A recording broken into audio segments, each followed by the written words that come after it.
We'll watch for the IT stocks after the bashing that they got on Friday post Accenture reducing the guidance. IT is seeing some rebound today, so you've got green on the screen. So the second and third top gainers on the Nifty are IT names like Infosys and Tech Mahindra.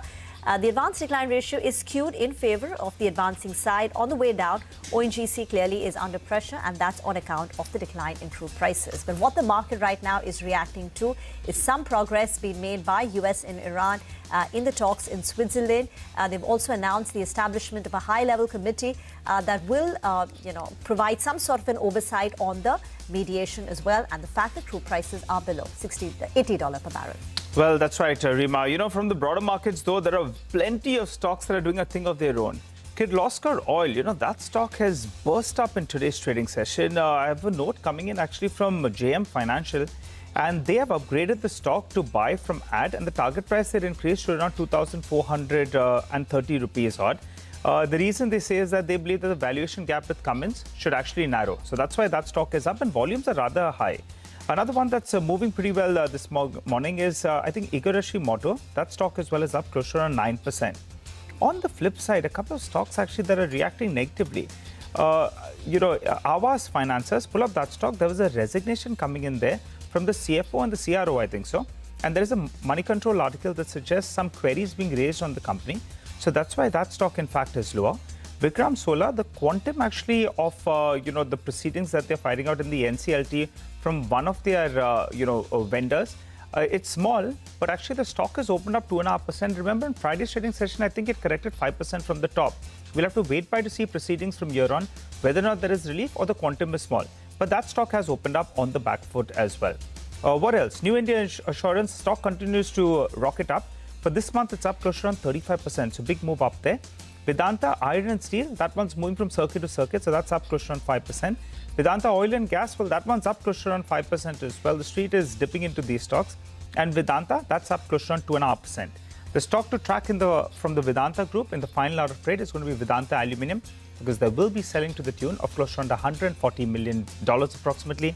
Vedanta Aluminium, that's the other stock that we're talking about. Yes, because it will be excluded from the Nifty Next 50. Mangalam, what else? Well, the space to be in this morning has to be consumer durables. Look at Voltas, 1 million units sold. That stock is up 4.5%. Taking it along higher is EPAC Durables as well. EPAC Durables is another stock which is up 8.5%. So Voltas has moved fast. EPAC Durables only moved faster. We have PowerMech as well. There is an order win that is coming for that company, and that stock is higher at open as well by about 4.5-5%. But again, back to the consumer durable space. So Upasana did tell us about the management sounding fairly confident in Amber and their prospects with Oppo. That stock is up around 2.5%. And if Voltas is selling as many ACs, I'm sure Blue Star is not far behind, which is what the street is betting on, which is why that stock is higher by about 2% as well. And we are seeing some traction on a few of these makers of these products as well. So PG Electroplast is the other one which is opened higher. The only one which is not doing well from this space right now is LG Electronics. After a big outperformance that we've seen on this stock over the last couple of weeks, maybe some bit of profit booking is in order for that counter. So that stock opens about 1% lower, and now that dip has been bought into as well. So it's flattened out a little bit. Som Distilleries, their request for the excise duty agreement coming in hasn't come by, so as a result of which that stock's opened lower by about 4%. But remember, had seen a big cut on Friday already, so down about 15% for this month for that stock. RVNL as well, higher on account of order win. And in the broader markets, the only stocks which are seeing some bit of profit booking right now are the ones that saw a big rally. So Berger Paints was one, down about 1.5%. Cummins is the other one, down about 2%. After rallying 30% this year. And we have Varun Beverages as well. A big surge is what we've seen on the stock in recent times. That stock seeing some bit of profit booking. But good time to then, welcome our market master of the day. We do have Mihir Vora with us in the studio. Mihir, we're underperforming right now if you compare it to the globe. But if you look at some of the broader market themes, they're actually beginning to show some signs of life. And it's bringing some, at least the domestic investors, some optimism that maybe the worst is behind. Would you agree with that? And is this the time to buy? Absolutely. Good morning. Thanks for having me. I think we are just seeing a continuation of the good results that we saw for the March quarters. The same thing happened in the March quarter results. While the headline numbers were okay, But the broad market results, especially in the mid caps and small caps, were really good, which meant that even in the March quarter, the demand was quite strong. And that seems to be carrying forward into the broader market even now as we speak. So surprisingly, in spite of the war, the domestic demand story seems to be panning out, and plus the segments where the government still has its focus on, and the globally linked sectors. By the way, we do have some bullishness because of the global situation in the data centers, in the AI plays, etc. So I think the markets are trying to find pockets of growth and rewarding those. Sorry, Mihir, to talk about a stock, but I believe you own Kirloskar Oil Engines. Is that a part of your portfolio? I can see it as of May. It's a part of the small cap fund. It is, yes. Okay, because that's a stock which is actually doing phenomenally well today. It's up close to about 15%. So broadly, not asking for an investment recommendation, but what was the thesis behind this particular investment or the sector, this particular theme? Sure. So, I mean, not to kind of, talk about the stock, but in general, if you see, we are quite positive on the capital goods and the infrastructure, industrial goods, so to say, space. And that's because of 2 or 3 sub-themes. One, of course, is the government's focus on Atmanirbharta, which includes, defense, which includes some of the other capital goods, some of the other infra plays.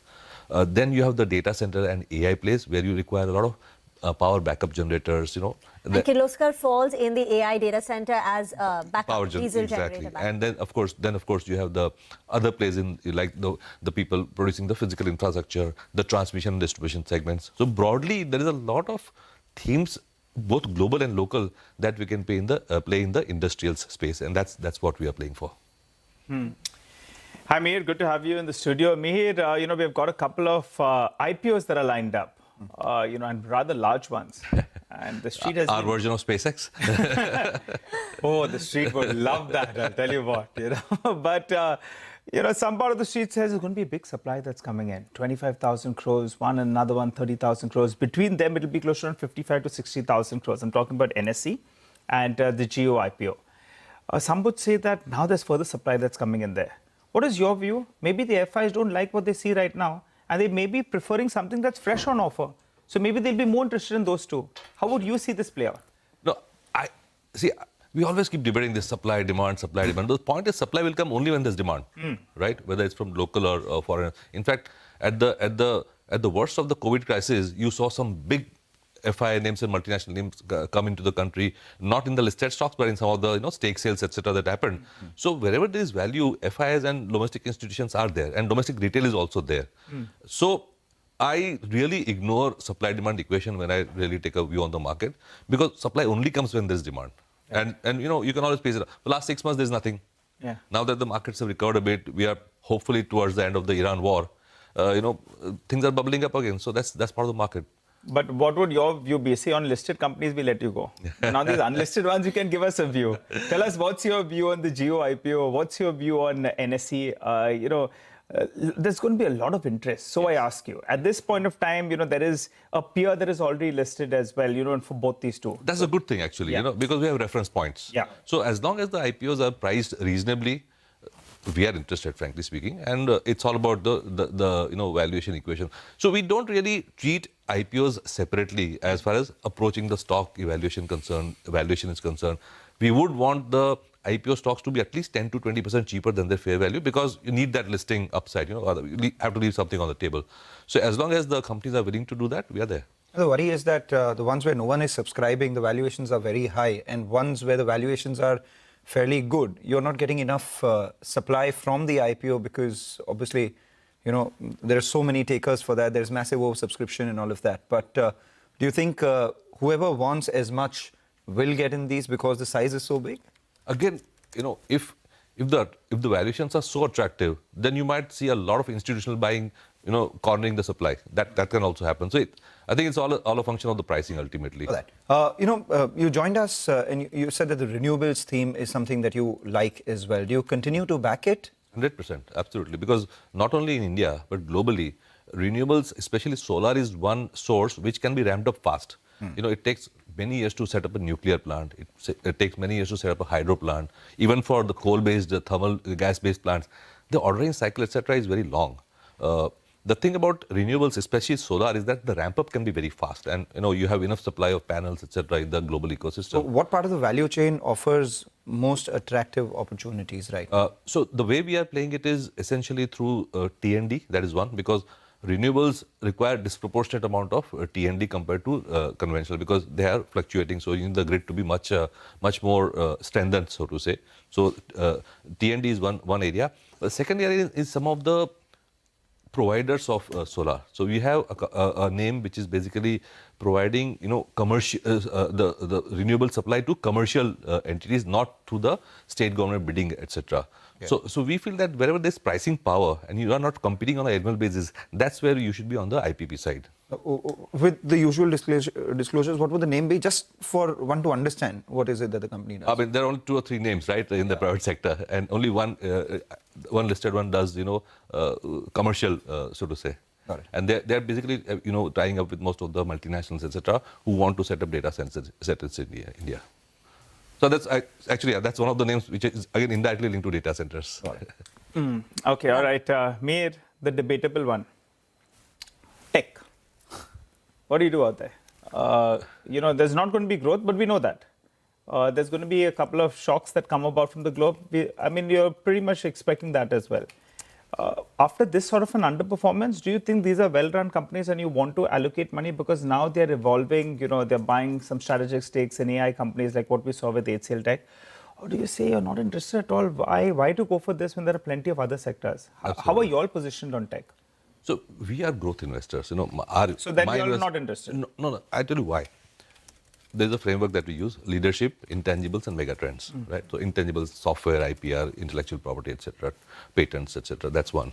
So our IT companies are not there. Megatrends is something that we'll ignore that for the time being. But the thing is leadership. For us, the biggest thing is hunger for growth. Are these IT companies hungry for growth? I don't see that happening. Okay. So then you wouldn't want to be part of it? Absolutely. Business as usual, there's not going to be enough growth. Sorry, just to get back to that point about the renewables and private... CleanMax, is that the company? Yes. Okay, got that. There's a quiz. All right. When we've spoken in the past, you had a clear bias towards small caps and flexi cap. Now, you run both the funds, but you said that the market conditions are right for investments more in small cap versus flexi cap. Does that still hold right now? Absolutely. I think we're just seeing the beginning of the revival of the corporate cycle, etc., in India. And small caps and mid caps are where you can do the maximum amount of stock picking. Ultimately, it's all about alpha generation, right? Okay. So and the bias still remains for small absolutely. caps. And in fact, if you notice, our small cap fund and mid cap fund have done phenomenally well. Okay. Any themes that you've stopped liking that you liked, say, at the start of the year, but now it's run its course? The theme that I'm probably waited a bit too long, and we're still waiting, is financials. Right, we've been waiting for financials to start performing. There are some signs after the RBI's measures, etc., that hopefully they'll start, working. Especially after the FCNR inflows come in, liquidity improves, cost of funding improves. Then we are hoping that NBFCs and banks start performing. So that's one sector we were overweight on. Now we are neutral, and putting the trigger, finger on the trigger to go overweight, but not yet. And within financials, what will it be, private or the PSUs? Because some of these large, well-run banks, they have underperformed actually the PSU banks. Yes. And the valuation argument as well has narrowed between the two. Yes. So at this point of time, what would you be more bullish on between the two? Now, or would you be looking at the NBFCs? Because the cost of borrowing as well could remain subdued for longer than expected. So NBFC is definitely a better play as of now. Okay. But the thing about PSU banks is that the weight in the index is still very low. So while we like PSU and private sector banks equally well, in terms of absolute weight, you still might see the private sector to be on the heavier side because of the sheer index weight. And on the private sector banks, you like the big boy who has underperformed for very long, even after the corporate action. It's been dragging itself. HDFC Bank would, Again, we are growth biased, so we typically prefer the higher growth segments. So since you're growth biased, I have to ask you about the new age companies. The one thing that they are not lacking is growth. One thing they're lacking is profitability, but it's falling into place. There is an IPO likely in the quick commerce place as well. You have Zepto. So what are your thoughts on the new age companies? Because growth is coming, but not necessarily at an attractive price and not cash flow accretive either. Right. So the thing about new age companies is there are so many segments, right? Yeah. So the stock that you mentioned, has existing competition. Exactly. So I'd say that that segment has matured quite a lot, and incrementally, hopefully, cash burn should decrease. That's what it's looking like. But are we as bullish as we were, say, 2 years ago? Probably not, because the competitive intensity is a little bit more than what it was 2 years ago. So I'd say we are neutral to a mildly positive on the segment.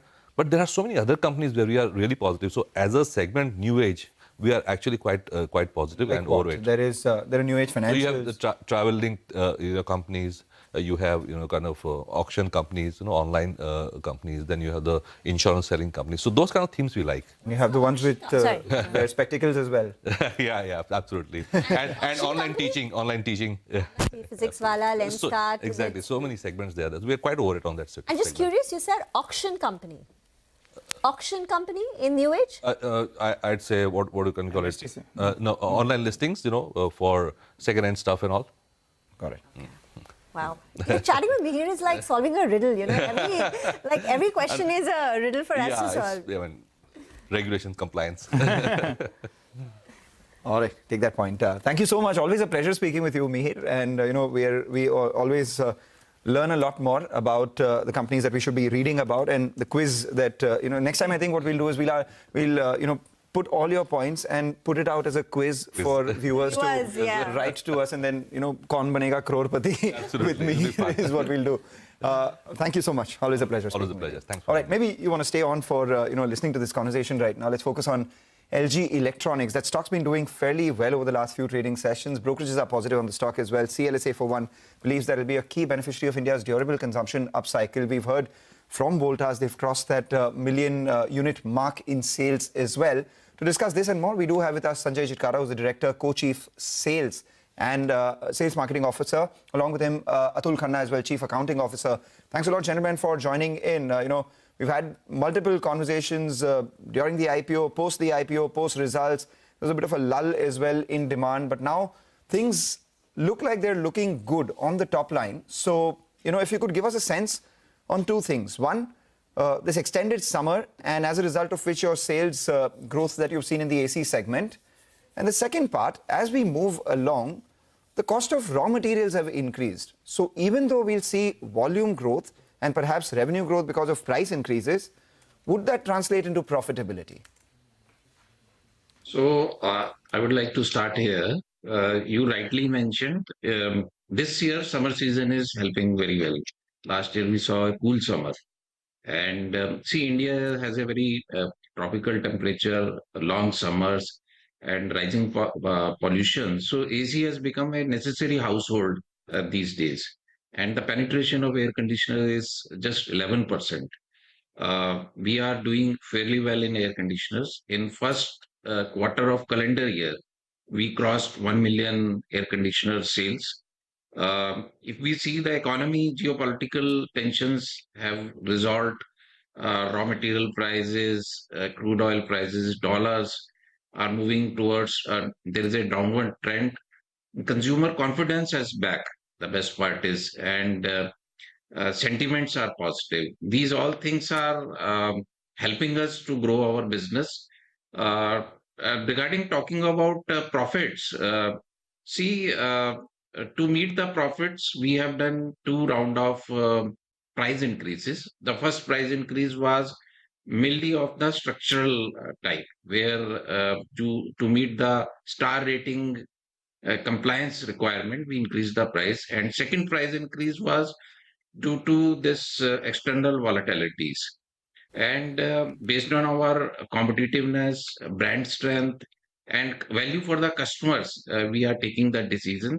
During this period, we focused on premium sales, optimized our cost, worked on our operational efficiency. We know already that you crossed 1 million unit of sales in the previous quarter. What we want to understand is this summer. How many units have you sold? How many units do you intend to sell in the quarter that we're currently in? Because that, for your AC business, is the largest. And if you could quantify the price increase that you've seen versus same time last year as well.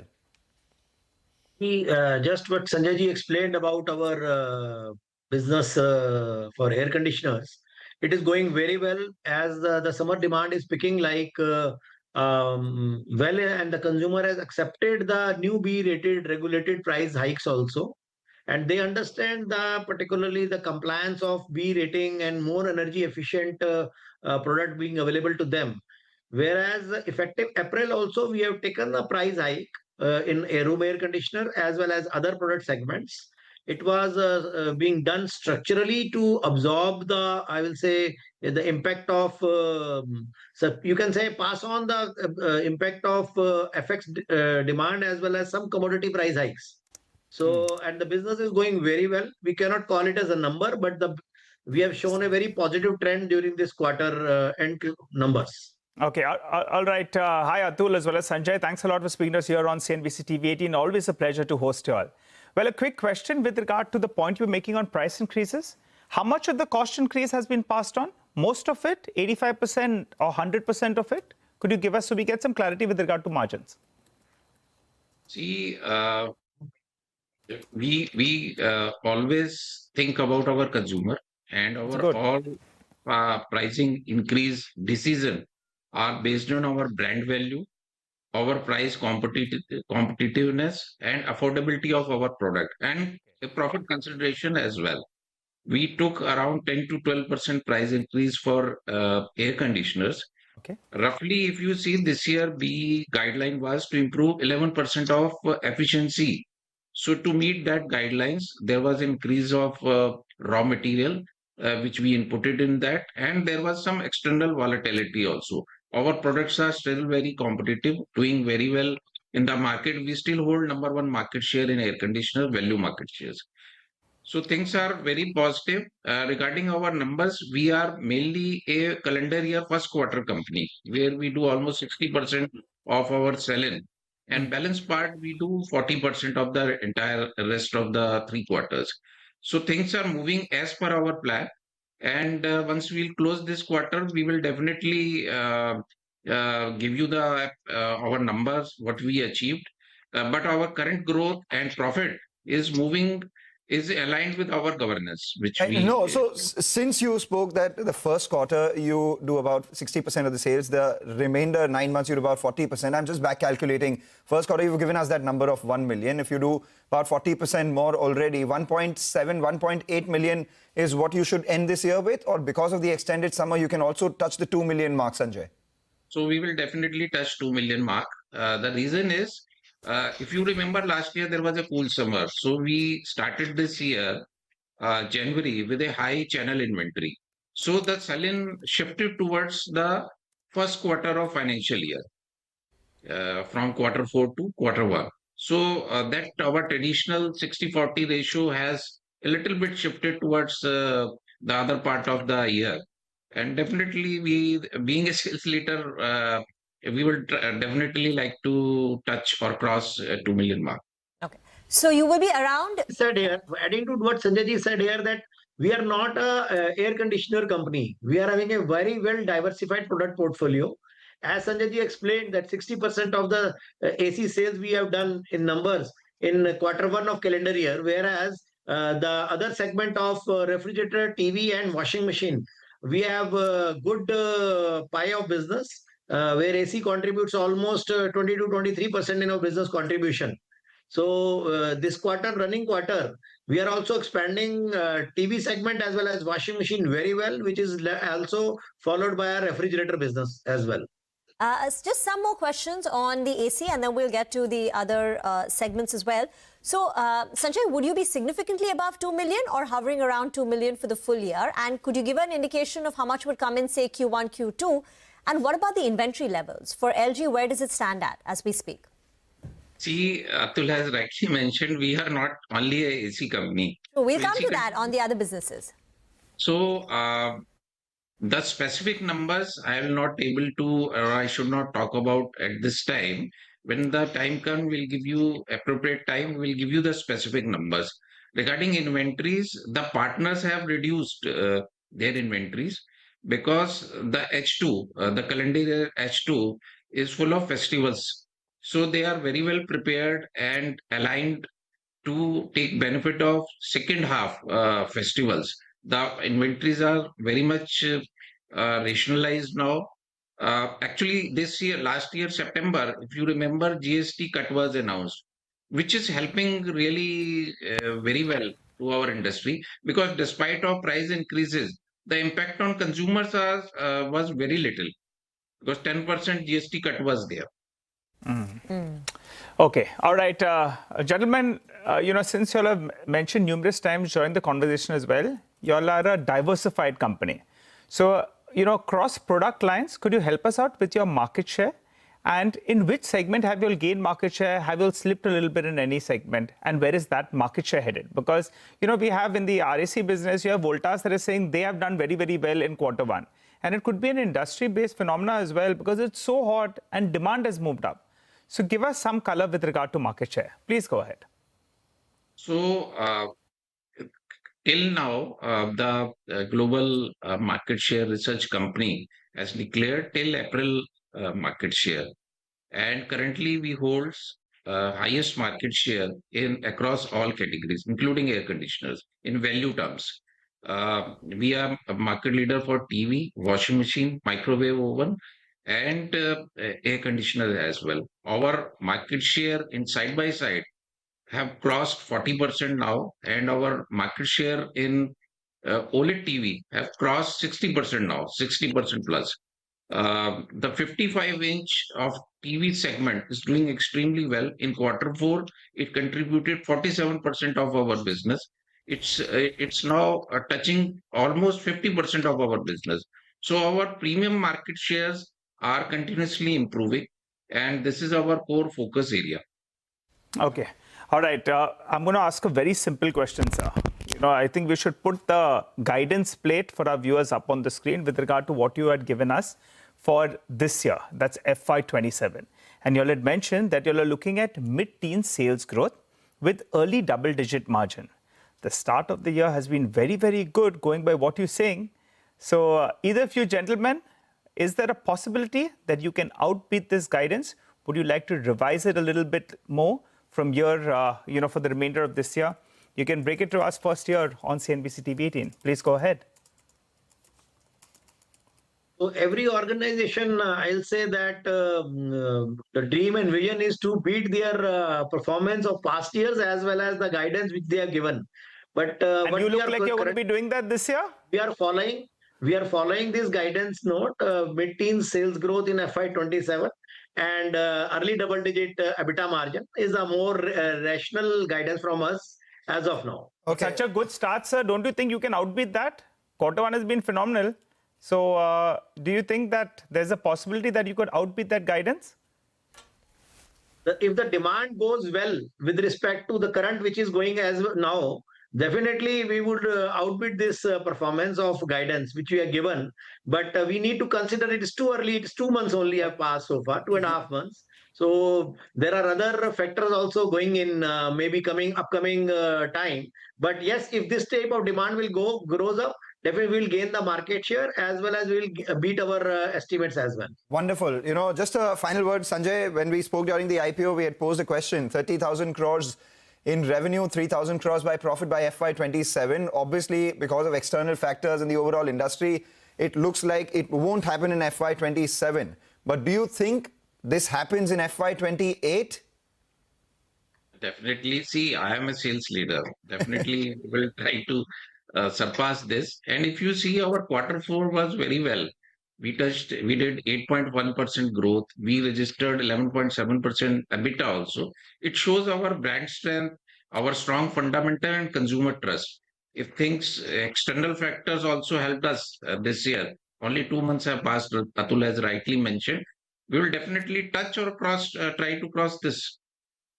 Mount 30,000. All right, take that point. Thank you so much. One more point here. Adding one more point here is that FY28, because there are almost now 2 years, right, from now, right? When we talk about our horizon to expand our exports is also phenomenal.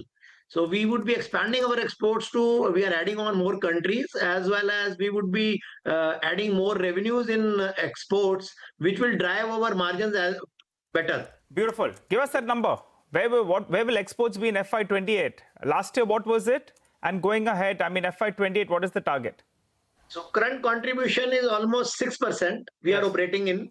As FY26 was, I will say, kind of subdued year for industry as well as for us. So, but though we perform better than the industry during this period of FY26, so we are seeing that it would touch upon nearest to in FY27, touching upon nearest double digit All exports. right. Double-digit exports in FY27, and by FY28, maybe low teens? We cannot call it exact number because giving a number is very easy, but it has to work upon a lot of operational things. But we definitely, our endeavor is to surpass this double digit. Got that. Take that point. Thank you so much for joining in. And we go back to, once again, the question when we asked them about competition, what's your biggest competition? They said that last year's numbers are our biggest competition. So we'll obviously, monitor growth in this year as well and move along too. All right. Very good. Thanks for tuning. Okay, gentlemen, we'll leave the conversation here. Thank you very much for that. The Nifty for now is holding about 24,100. Reliance Industries is the big mover today, so that's got a gain of about 2.5% following the AGM and the Jio IPO. CLSA has pegged the target price at 1,800 and IT stocks are rebounding. So you've got a Tech Mahindra 1.5%, Infosys, HCL Tech with a gain of 1%. And you go down the curve, you also have a TCS rising nearly 0.5%. But the top gainer today is Cipla. Get into a break. On the other side, the management of Fractal will join in to talk about the company's FY27 outlook. Stay tuned.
Welcome back. You're watching Corporate Radar. Now let's talk about the IT space. Remember, IT plummeted on Friday after Accenture cut the guidance. What's the read-through?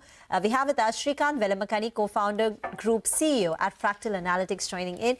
Srikanth, great to have you this morning. I'm going back to that town hall conversation that we had when you came down to our studio, and we'd asked you the prescription for Indian IT going ahead. And you said that companies need to take some short-term hits. They need to increase their R&D spend. It's okay if the margins reduce. They need to convince the street about it because that's what it takes for long-term sustenance.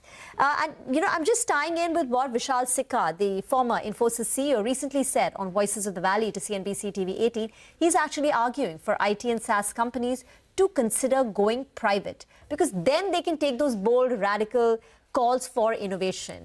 I mean, since the last 1-2 months since we spoke, things are again changing. They're changing rapidly. What is your view on the Indian IT from now on? And talk to us about how they need to reinvent themselves.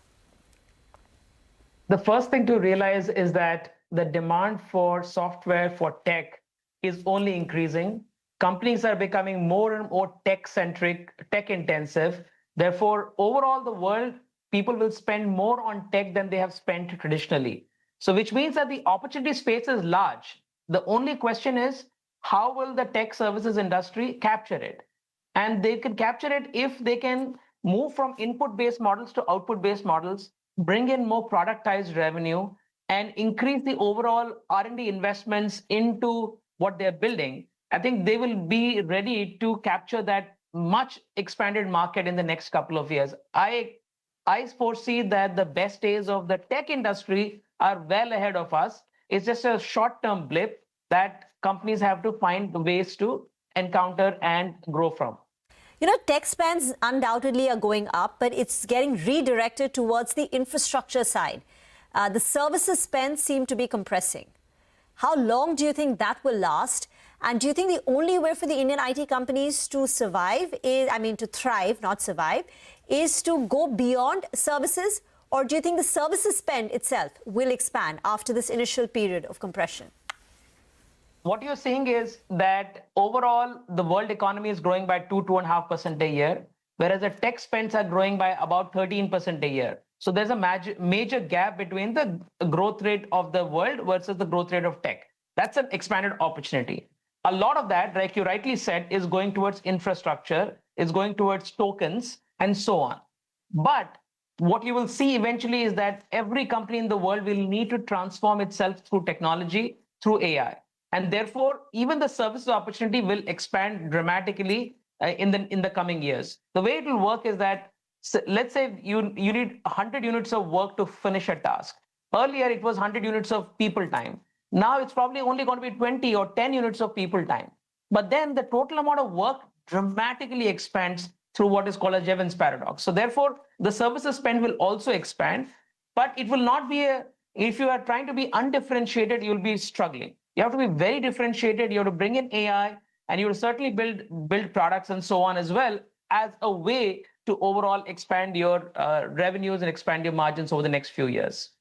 And that point that Vishal Sikka made, that companies must consider or think about going private, because that gives you the freedom to innovate without getting tied up in these quality, quarter after quarter numbers and reporting. It's a radical thought, but do you think it's far-fetched, or do you think that's what's needed right now? Well, this is not the first time that would have happened. And any company that needs to, let's say, structurally reinvent itself, it makes sense for them to go private and fix whatever has to be fixed and come back into being public. That works. My sense is that at this point in time, there is peak fear. There's peak fear about technology services stocks. You can see with what happened in Accenture over the weekend and so on. The key thing is right now is that the market will understand if you're going to say, hey, I'm going to let my margins suffer a little bit, let me increase my R&D intensity, let me come back in a different avatar. They don't have to necessarily go private in order to do that. The market will understand if they're making structural adjustments in order to be much more competitive in the next couple of years. So R&D spends. Now, broadly, Indian IT as an industry may be spending 1.5% of their overall revenues. You are at 6.5%, and you've spoken publicly about going to 10%. And many of the global companies are, 10, 20, even 30% in some cases. At least to begin with, what should be the number that, by how much should the R&D spends go up by?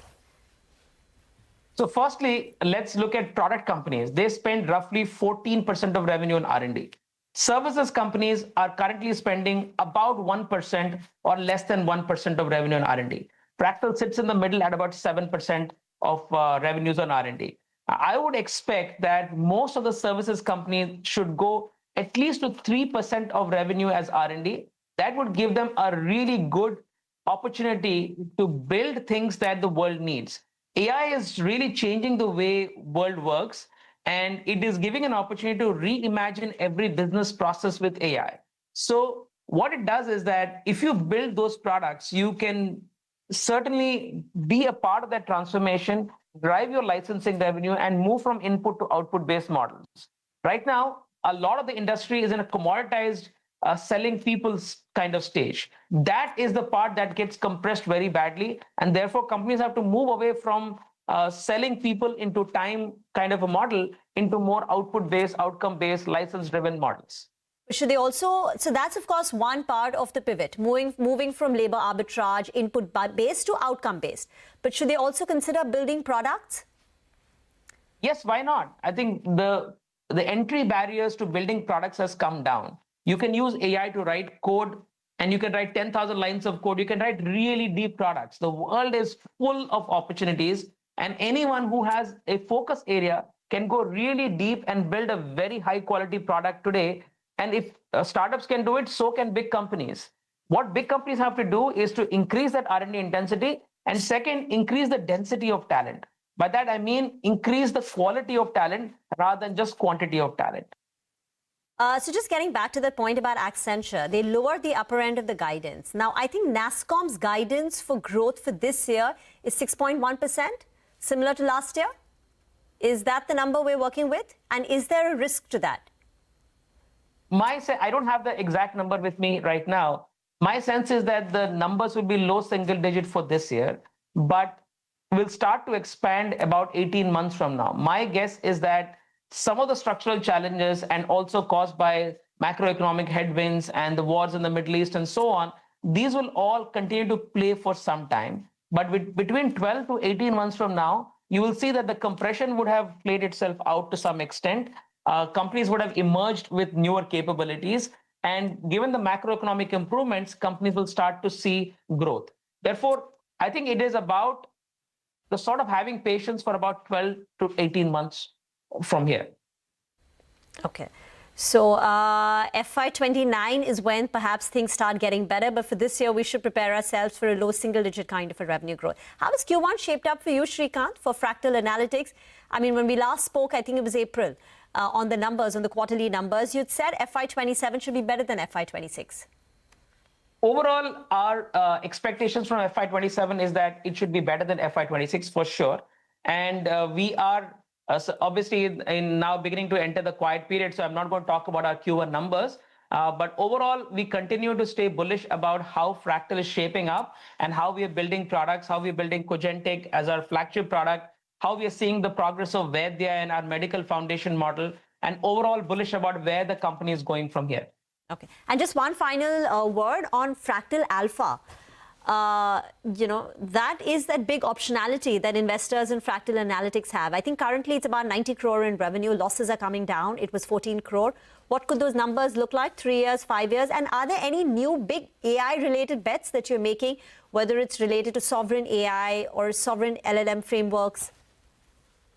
So Fractal is betting on a number of AI products. For example, our Cogentic platform is expanding nicely. We launched a Cogentic e-commerce product, which helps companies accelerate their e-commerce revenue just last week.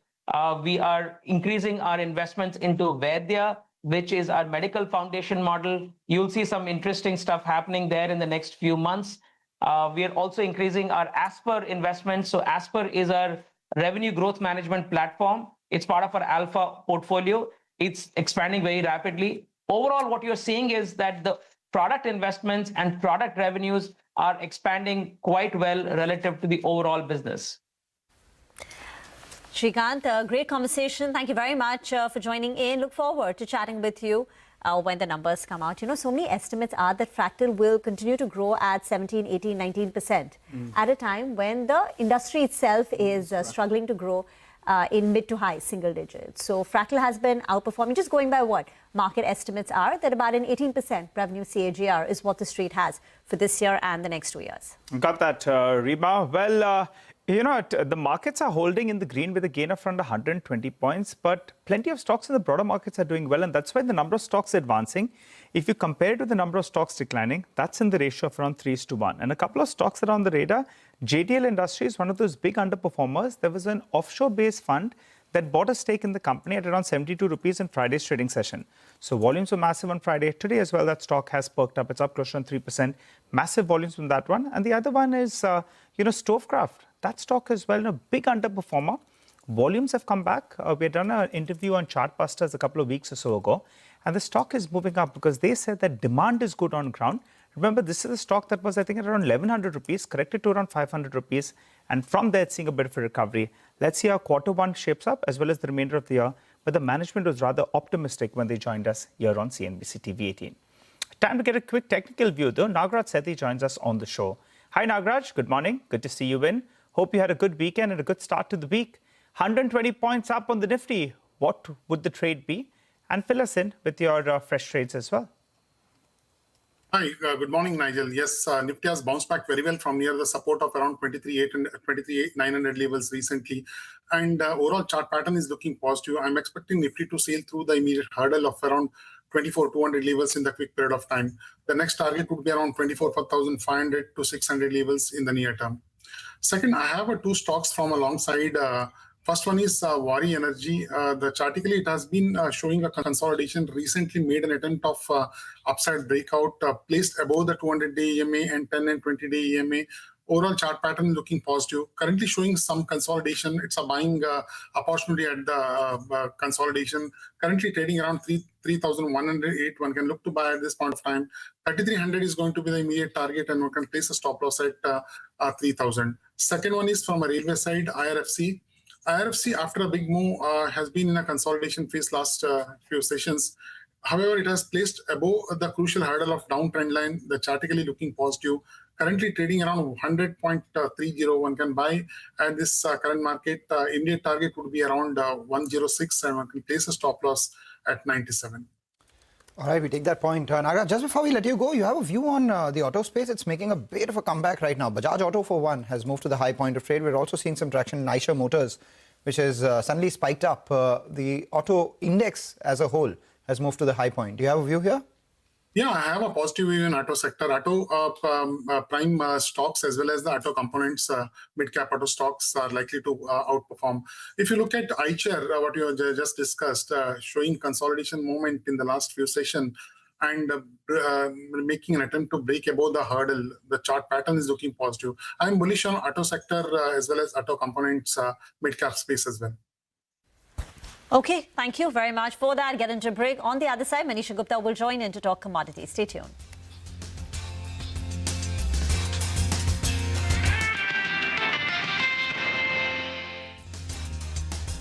Voted to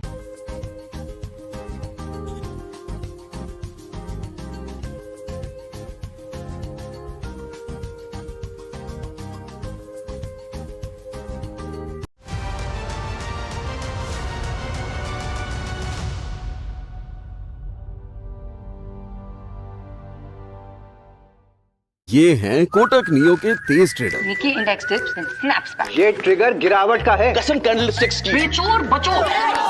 ये करते हैं शोर को ignore और ये हौसला जानकारी और तैयारी से मिलता है। Stay Tej with Kotak neo. Investments in securities markets are subject to market risks. Read all related documents carefully before investing.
Welcome back. As promised, let's talk commodities. Manisha is now joining in to talk about the slide seen in crude prices.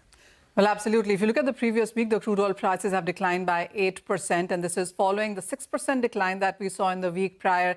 And if you look at from the kind of highs that we saw during the West Asia conflict, the crude oil prices did go to $120 a barrel as well. And from those kind of levels, we are trading below 80. So that's almost a 40% of a decline that we're looking at in the Brent crude prices in the matter of last 2 months or less.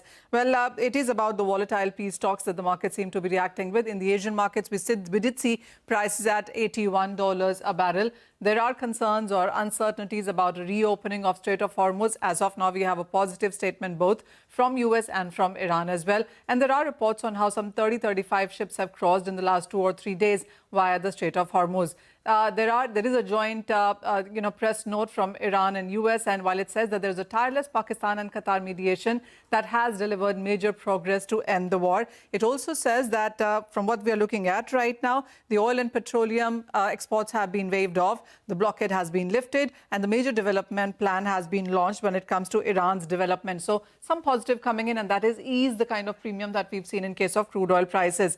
There is support, though, that might just about continue from the fact that the Ukraine drone attack forces Russia into a fuel rationing. And second is there has been an operational incident that we know of at Qatar gas plant. But apart from that, it's almost everything that seems to be putting the prices on the lower side, especially the rise in supplies. The OPEC plus supplies will now start coming into the markets. Beyond Iran, it is Kuwait, which is going to hike crude output by 2 million barrels per day versus 0.5 million right now. Not just that, you also have Iraq, which is looking to restore output from the Western oil fields to the tune of 3 million barrels per day. So you have all of that crude coming back into the market. And then it is about the low demand estimates as well, which seem to be putting pressure. 50% of new car sales in China are EVs or plug-in hybrids. And then you have China pivoting away from heavy infrastructure where you require oil and petroleum to high-tech manufacturing where you require chips and rare mineral metals. So that is what we are looking at in sense of shift coming in there. And then apart from that, it also is about aviation efficiency, sustainable aviation fuel mandates coming in from various countries. And it is about the global bans on single-use plastics, reusables. All of that will in some sense gradually even will decrease the demand coming in for crude there.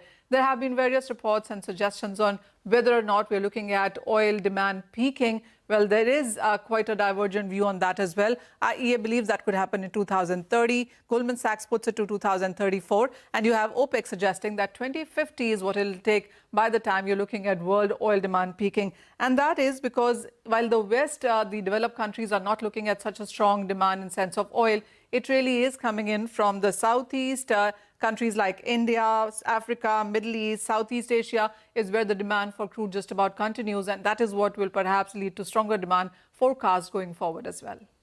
Thank you very much. Thank you very much for that. A quick check on markets before we get into the break because things are picking up now. We're now at 24,150 on the Nifty, 130 points higher. On the gainer side, you've of course got Reliance and the IT names, but a couple of these auto names are perking up. So Tata Motors passenger vehicle has a gain of about 2.5%. It's crossed the 50-day moving average. Along with that, Bajaj Auto is inching up 2%. Again, crossing the 50-day moving average. Eicher Motors has been trending nicely. Large cap banks like ICICI Bank, HDFC Bank, also seeing some buying. But the space that's alive is the mid-cap space. Individual stocks, not the index. NOSIL, 20% up. EPAC Durable, also a play on the AC space because it provides the manufacturing and it does the manufacturing for many of these, RAC, room air conditioning companies. EPAC is seeing buying along with that. Voltas, NIIT Limited, 12% up, so that's circuit up. Lakshmi Organic, Clean Science, Aegis Logistics, the two Vedanta stocks, Vedanta Oil and Gas, Vedanta Iron and Steel, both nearly higher by close to about 5%. Along with that, Vedanta Power too is seeing a lot of interest. EIL is another big mover on pretty large volumes. On that note, we'll get into a break. It's our special Indianomics segment on the other side where Lata will connect with external members of the MPC on the minutes of the June 5th policy.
Welcome to Indianomics. The MPC minutes were made public on Friday, that is the Monetary Policy Committee minutes, and those minutes show that most members have preferred to pause on June 5th, given the very high uncertainty surrounding fuel and food inflation. During the June 3rd to June 5th meeting, when the meeting was happening, crude was $95. And even now, one isn't very sure of the opening of the Straits of Hormuz. Likewise, the exact impact of a deficient monsoon on food prices is unclear. RBI members also point out that the last available inflation number for April is below 4%. Also, members have argued that there is no demand pull inflation, no overheating of the economy, as Saugata Bhattacharya put it. A cost push inflation policy must wait to see whether it is getting transmitted into the second round of hikes. That's Indrajit Bhattacharya's statement. So where does all this leave us from here on? Is an August rate hike even more unlikely since June 5th, crude prices have actually fallen by about 20%. I'm joined by two of the external members of the MPC, Dr. Nagesh Kumar and Dr. Saugata Bhattacharya. Good morning, gentlemen. Okay, Mr. Nagesh Kumar will be joining us shortly. Saugata, good morning, and thank you very much for joining us. Well, first up, you have also argued that there is no overheating of the economy just yet. Now, what signs will you watch out for by the time we come to August or October to give you a feeling that policy needs to move? I think you're on mute. Thank you very much for having me on your show. Always a privilege. So I have to point out what are the things that we are looking for post the policy. I think we are already beginning to see some feed through of input cost inflation in the May CPI number, which happened, of course, stated in the HDB policy. But even now, despite inflation coming close to 4%, CPI inflation coming below 4%, and WPI inflation is 9%. Even now, I believe it is really not very evident that input costs are transmitted into retail inflation. Saugata, just a minute. We seem to have a problem with the audio. It's not coming on very clearly. We'll try and redial and see whether we can set the audio right, and also wait for Mr. Nagesh Kumar to join in. Okay, well, I think we have Mr. Nagesh Kumar right now. Mr. Kumar, good morning, and thank you very much for joining us. The question that I was asking Saugata before you joined is, what exactly would you watch out for in terms of moving policy? Many of the members have argued that they will wait for second round transmission. You have not said anything. You have just said there is uncertainty. So what will you watch for in the August policy? Well, I think what is very important for all of us to watch is the evolving growth and inflation dynamics. So if we see a major impact on inflation, or if we see a major impact on economic growth, then accordingly the action would be thought about. So. Okay. Mr. Kumar, since the policy was announced on June 5th, that evening itself, we got growth numbers which were much stronger than expected. I mean, we had a 7.8% Q4. One full month was war impacted, and still the growth was very strong. Will not that give you the confidence to move ahead that, growth is very sound? It doesn't require help. Would that be an argument? Well, it is certainly a very encouraging thing that we saw 7.7 point kind of growth in the outgoing year. But, the inflation side, the pass-through of the rising crude oil prices started happening only in May. And so one could not see the impact of that already in those numbers. So this will still be unfolding, and so one has to be waiting for the new data to come in, and especially after the partial pass-through, I would say, began to happen. And secondly, another good news, potentially, until it holds, this peace process, the deal was signed, but of course there are 2 months of negotiations, one has to watch out. But already in anticipation of this, and the blockade has been lifted, the oil prices have begun to come down, which is a good news for India. Okay. No, I agree with that. Crude has come down by 20% since you all met on June 5th. But, the way in which the Reserve Bank has projected the inflation, the expectation is that very soon we will be at 5% and maybe closer to even 6% by the time we come to the third quarter. So would you wait to see a 5% before you move, Mr. Nagesh Kumar, or will you move in advance? No, I think one has to see not only the numbers, but also inflationary expectations, how they are building up. And so, RBI conducts forward-looking surveys. So the one gets a hang of or, some movement, which way it is going. And if the situation begins to go out of hand, there may be a case for, taking preemptive action. However, as I said earlier, the oil prices have begun to go down, which is the major factor in driving prices in India. So I do not, at this moment, I do not see a major cause of worry or alarm.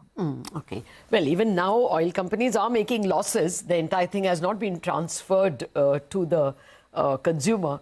But let me get Saugato into the conversation. Saugato, let me start with the other point which only you make and which all of the market makes. But, we don't see it in the minutes.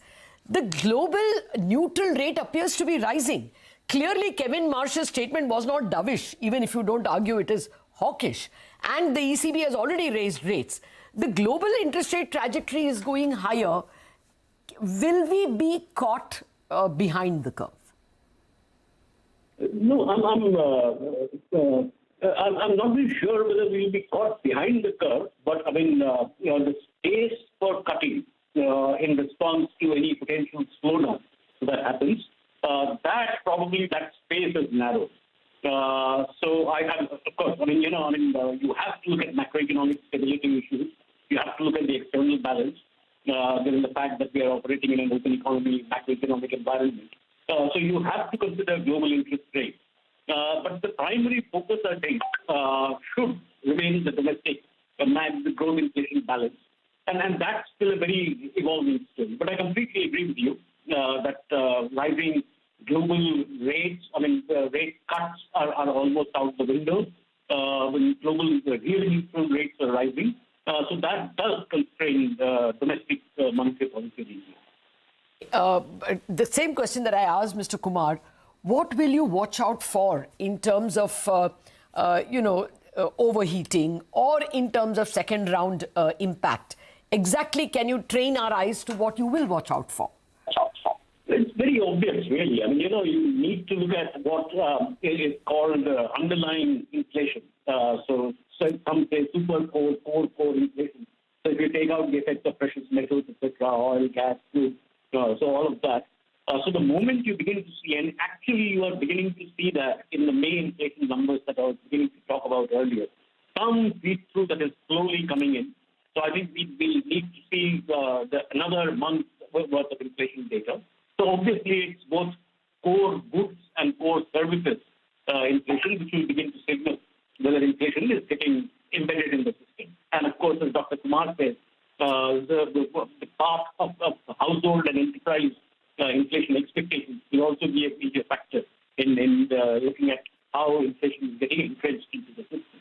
As you point out, in actuality and in terms of expectations. Yeah, as you point out, and we are playing that statement of yours, already 1 year ahead inflation expectations have risen. Therefore, what would you wait for to vote for a hike? So, of course, there are, as you know, the Reserve Bank of India is working with a couple of committees to try to recalibrate the inflation expectation survey, both enterprise and household surveys. So that while that is in progress, but it is a little worrying that household expectations of current inflation are higher than the actual print of inflation. So that is something that needs to be watched. But even more than inflation expectations rising from the already elevated level, that's one trigger point in association with actual prints of inflation, core inflation, underlying inflation feeding into the system. And of course, together with this, as you rightly mentioned, that this is currently still largely a cost-push inflation. If demand parameters also begin to increase, so it's not just inflation, what you're seeing on the high-frequency indicators of growth, etc., that would also begin to signal that demand is rising, and that will probably, the pricing power of companies to be able to pass through certain input costs, those will also be rising. So it's both inflation numbers as well as the actual demand parameters that are working. Mr. Nagesh Kumar, when the MPC debates, how much accent do you all put on core and non-core inflation?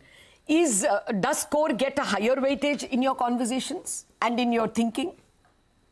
Definitely. I think, the point is, which, Sogata was making, we tend to look at whether the inflation is driven by supply side or the demand side. And if it is the supply side, then monetary policy obviously has a very limited role in adjusting or, managing that or addressing that. And the core is actually much more stable kind of, number or metric. And this is certainly which is, making or shaping our views about the inflationary expectations that are building up in the economy or not. Okay. Well, Mr. Nagesh Kumar, we have to get into a break, but very quick monosyllabic answers from both of you before we take that break. When you meet in August, you will only have the June inflation number. Even the July inflation number will not be there. And chances are that will be a 4 decimal. It's not going to be 5. And you have a slightly lower crude price. So do you think it's premature to expect a rate hike in August? Yes, I think it is premature, at this moment. And going forward, because the crude prices are, going down, not going up. And that would also help India to calibrate the, pass-through much more, correctly, or because right now we were waiting whether, this conflict will linger on. Correct. And it lingers on. Yeah. So my question is more about August. So let me quickly ask Saugato. Saugato, in August, you will not still be at a 5 handle. We are more likely to be at a 4 handle. Will that move the Reserve Bank, the MPC? Because a 5 is on the, it's just the other month. Won't that move you all? No, so again, I'm not speaking for the MPC. I'm talking about me. Yes. It's not premature. It depends on incoming data.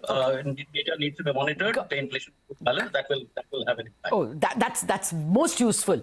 I have a few more questions about real rate.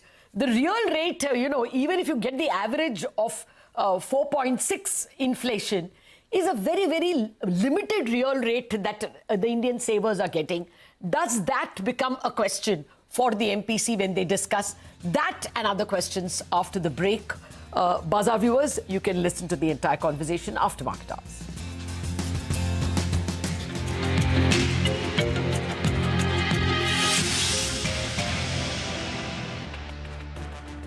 Looking at driving.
Reliance leads the market high. The stock is one of the top gainers on the Nifty as a whole host of brokerages issue bullish calls following the company's AGM on Friday, where it announced the Jio IPO and unveiled a growth roadmap for its retail, AI and new energy businesses. Strong demand momentum sees Voltas hit 1 million AC sales in the first quarter of FY27 itself. The stock rallies but is off the highs. EPAC Durable, which is a contract manufacturer for Voltas, is up more than 10%. Kirloskar Oil makes a foray into the data center business, wins an order to supply gensets to a 192 megawatt data center. Brokerages JM Financial and MOSL issue bullish notes. The stock up 20%. The Finance Ministry grants Navratna status to Garden Reach Shipbuilders and Chennai Petro. Both stocks are up to around 3% in today's trading session. And the government extends its anti-dumping duty on sulfonamide accelerators from the United States and China for 5 years. NOSIL, India's largest manufacturer of these chemicals, up 18%.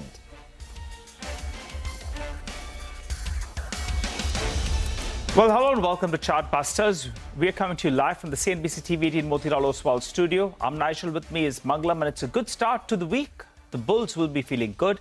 The Nifty up, the Nifty Bank as well higher in today's trading session, and the breadth of the market holding firmly in favor of the number of stocks advancing. Mangalam, it's looking green. Hopefully it stays that way.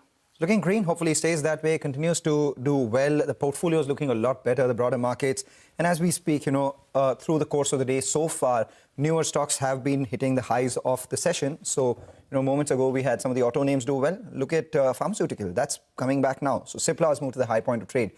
Gain up for over 4%. We've seen Sun Pharma as well. See a bit of a spike currently at the high point. So, the auto sector has done well. Now it's time for some of these pharmaceutical names. So, the pharmaceutical index itself comes up for you right now, currently at the high point. Good time to welcome Shivangi Sada for a quick technical check on the market. Shivangi, the last time you joined us, the Nifty was a good 300-400 points below where we were right now. You like the color of our ties, both Nigel and mine, and now you have a view on the index based on the color of our ties as well? Absolutely. Very good morning, Mangalam and Nigel. Thank you for having me. So I've taken in a bit of that color on my shirt today. We've seen that, of course, the indices are quite positive, and follow-up buying and support-based buying has been quite strong at these levels. Of course, we're cheering above 24,000 levels, but the next marks that we're seeing is 24,500 on an immediate basis, and then 24,650 zones. There is some bit of call writers which have unwinded and which should lead to the next leg of rally for the short covering move. Now, support wise, we're looking at 23,950 as an important base here. Buy on decline to continue with a lot of sectors and stock specific action here in the market. Now, we've seen that overall Bank Nifty, of course, has been a major contributor in this entire rally, and this has kind of outperformed as well. We're having a buy on decline take on this index as well, although it is kind of consolidating from the last two sessions, but overall we are expecting the next levels of around about 58,500 in Bank Nifty with a support of 57,350 zones. So buy and decline and a lot of sector action to be capitalized here. Okay, got it. Hi, Shivangi. Always good to see you in. Irrespective of the color of our ties. But tell us the individual stocks that you're looking at for today's trade. Yes, Nigel. So stock-wise, the first stock on my radar is Bharti Airtel, which has kind of moved consistently in the entire June series, and we've seen that this is one stock which is quite resilient, which has been resilient in the entire market. On a weekly basis, it's comfortably making a base over here, and after the consolidation of the last almost 9 to 10 weeks, it is getting ready for a consolidation breakout here. So this one's looking quite positive, and we're looking at 2,000 as the next targets for Bharti Airtel with a support of 1880 zones. And the second one that I'm looking out is Titan, which is actually one of my favorite. And we've seen that, on the weekly basis as well, this stock is kind of moved after taking a support at an exact retracement level. So this one's quite positive with good amount of OI addition from the last 5 sessions. resistance, and we're looking at Titan for the next target of 4,600 levels with a support of 4,300 zones. All right, when you said Titan is your favorite, is it the stock or are the products and the watches or Tanishq jewelry? I'm biased towards both. All right, take that point from Nigel Me. Thank you so much, Shivangi, for joining in. With that, we'll move on. And in this market, get you some more ideas for profit coming in from our colleagues at Money Control Pro.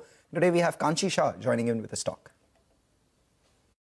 Today's stock idea is Bharat Forge, which is increasingly becoming much more than just an auto component company, and that's what makes this story interesting. So the core automotive business continues to do well and should benefit as demand in export markets, especially in North America, improves. But the bigger story is the company's growing presence in areas like defense and aerospace, which are emerging as important growth drivers. So Bharat Forge has a defense order right now of nearly 11,000 crores, and recently it has secured a major carbine order from the Indian Army also. What's noteworthy is that about 40% of its defense revenue comes from exports, highlighting the company's increasing global presence in the segment. Also, aerospace is another area where the company is seeing strong momentum. Management is targeting a revenue of more than 1,000 crores from this business over the next 3 years compared to around 400 crores currently. The company is also looking to tap opportunities in the emerging market like semiconductor ecosystem. So while it has no plans to manufacture the chips, it just wants to become a part of the supply chain for equipments which are used by the leading semiconductor companies. Overall, Bharat Forge appears to be benefiting from multiple themes at the same time. Valuation-wise, it appears to be rich at 47 times FY28 earnings, so I would recommend to accumulate this stock in a staggered manner with a long-term view. Thanks a lot, Kanchi, for joining and giving us that neat explanation on Bharat Forge. For the time being, though, we slip into a short break. On the other side, we'll continue to focus on markets. We'll also focus on some stock-specific action.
Welcome back. Keep an eye out on the screen. A few of these stocks actually are bucking the trend. NHPC, I think we should get up for you on the screen. That spiked to the high point of the day. So good up move is what we're seeing. Urban Company, that's another stock actually that spiked up. It's up close to around 5%. Volumes are very, very large on this one as well. And Equus, that's another stock that's up, I think, only around 3.5%. But it's seen a little bit of a perk up in the last few minutes. Volumes, again, rather high on this name as well. But let's focus on, on Reliance and the consumer part of their business. Remember, they've laid out a very, very ambitious plan for the next few years. Mangalam joins us to put all of that into perspective. Mangalam? Well, dare to dream and care to execute. That's exactly what Reliance has been doing in their consumer businesses over the last few years, be it Reliance Retail or now increasingly the Reliance FMCG business itself. So Reliance Consumer Products, which was demerged last year, the gross revenue of this business in FY26, as per the annual general meeting, was 22,000 crores, and that's doubled since last year. So 11,450 crores in FY25 has turned into nearly 22,000 crores. And that's the fastest growing company that we've seen in the consumer space for the longest time. And in fact, in such a short span of time, for any company to reach over 20,000 crores in revenue is a matter of history itself. And What is it that's done well for them? Campa, which is nearly 5,000 crores of revenue, and some of the key markets they've got into double-digit market share as well. Independence, which is their FMCG brand, which has done extremely well as well, closing in on 2,600 crores. And add to that, they are pushing on manufacturing to drive the next leg of growth. And it's not just sales, it's the absolute reach. The products have reached nearly 3 million plus outlets and 5,000 plus distributors. So all these factors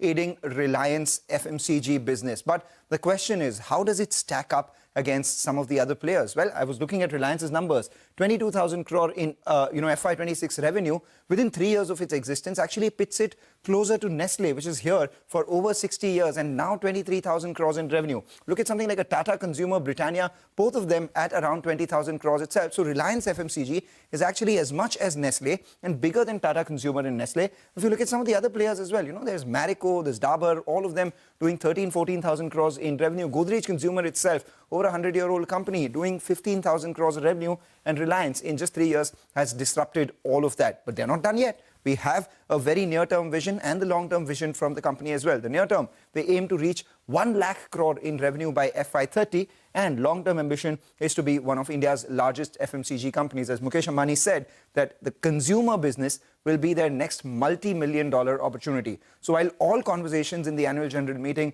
were around AI, new energy, and the Jio IPO, this one suddenly slipped through the radar, but could be the next multi-billion-dollar opportunity. All right, Mangalam, thanks a lot for that interesting piece out there. We'll have to see how that goes. But I think we can hop across to Vinny. She's joining in to tell us about Kirloskar Oil. Remember, the company has made a foray into the data center business and the stock is locked up 20% or thereabouts. Vinny, take it away. Hi, absolutely. Rightly mentioned, right? This foray is an interesting one, right? They've secured this 192 megawatt hyperscaler data center genset supply, and this is an order that's coming from Hypernext. Now, when you talk about it, what is it? 192 megawatt I mentioned, but this is 96 units of 2,500 kilo voltage. That's the measurement, right, that you have of gensets. So normally for data centers you require these high kilo voltages, and that is why it's a positive one, because Kirloskar Oil normally you assumed it to have those low horsepower, medium horsepower range of gensets. Now this is a high horsepower genset, and that is a positive sign. Now this OptiPrime dual core power system is what they'll be applying here as well. On the back of this, you have JM Financials that has upgraded the stock to a buy from a previous ad. Target price at 2,430 rupees. Previous target price was 1,955 rupees. They also highlight that this order is a major breakthrough for them in the data center space, where there's still minimal presence that they had. Significant inroad that the company has made, especially in the colocation as well as hyperscaler data center space. And they believe that, this 2,500 kilowatt of what they've achieved, they've already had offerings of 2,750 kVA as well as 3,300 kVA as well overall. So that is also something that is available with them. And because of this, obviously this becomes a big opportunity for them. So that's why they've retained the FY27 EPS, but increased the FY28 EPS by 8%, given the higher growth that they're expecting in high horsepower business for the company. So in terms of value, they're giving it 42 times FY28 EPS as well. Previously, it was 35 times approximately. Motilal Oswal also similarly is maintaining a buy, revised the target price to 2,350 rupees from previous target price of 1,900 rupees. So positive news for coming in here for Kirloskar Oil, and that's why the stock is locked in upper circuit. Take that point, Vinny. Thanks a lot for that. Take a short break, come back. On the other side, we have V-Mart Retail. Lalit Agarwal, who's the founder and MD, joins in.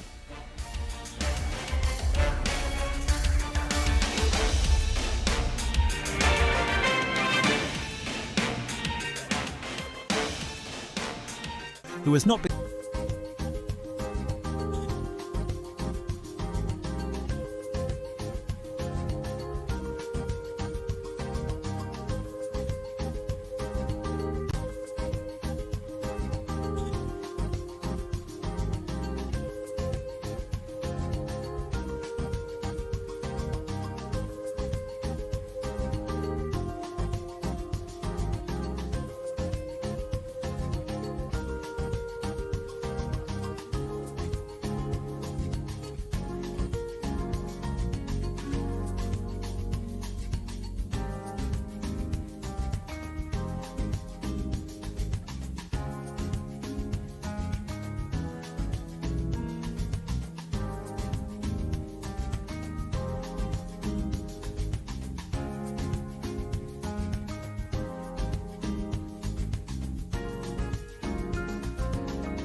Welcome back. The market's doing well. The signs of rains in Mumbai, but not so much in other parts of the country.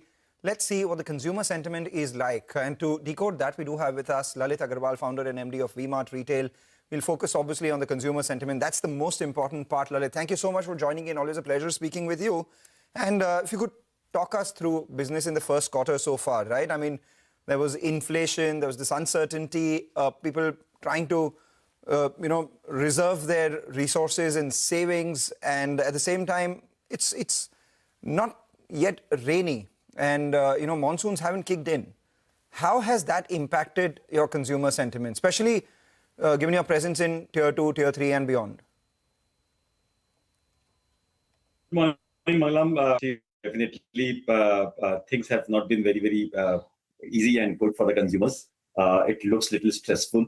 There is an inflationary pressure which is building on. Definitely, things could become a little difficult if the rains continue the way it is happening right now. There is some amount of fear in the rural consumer about the rain.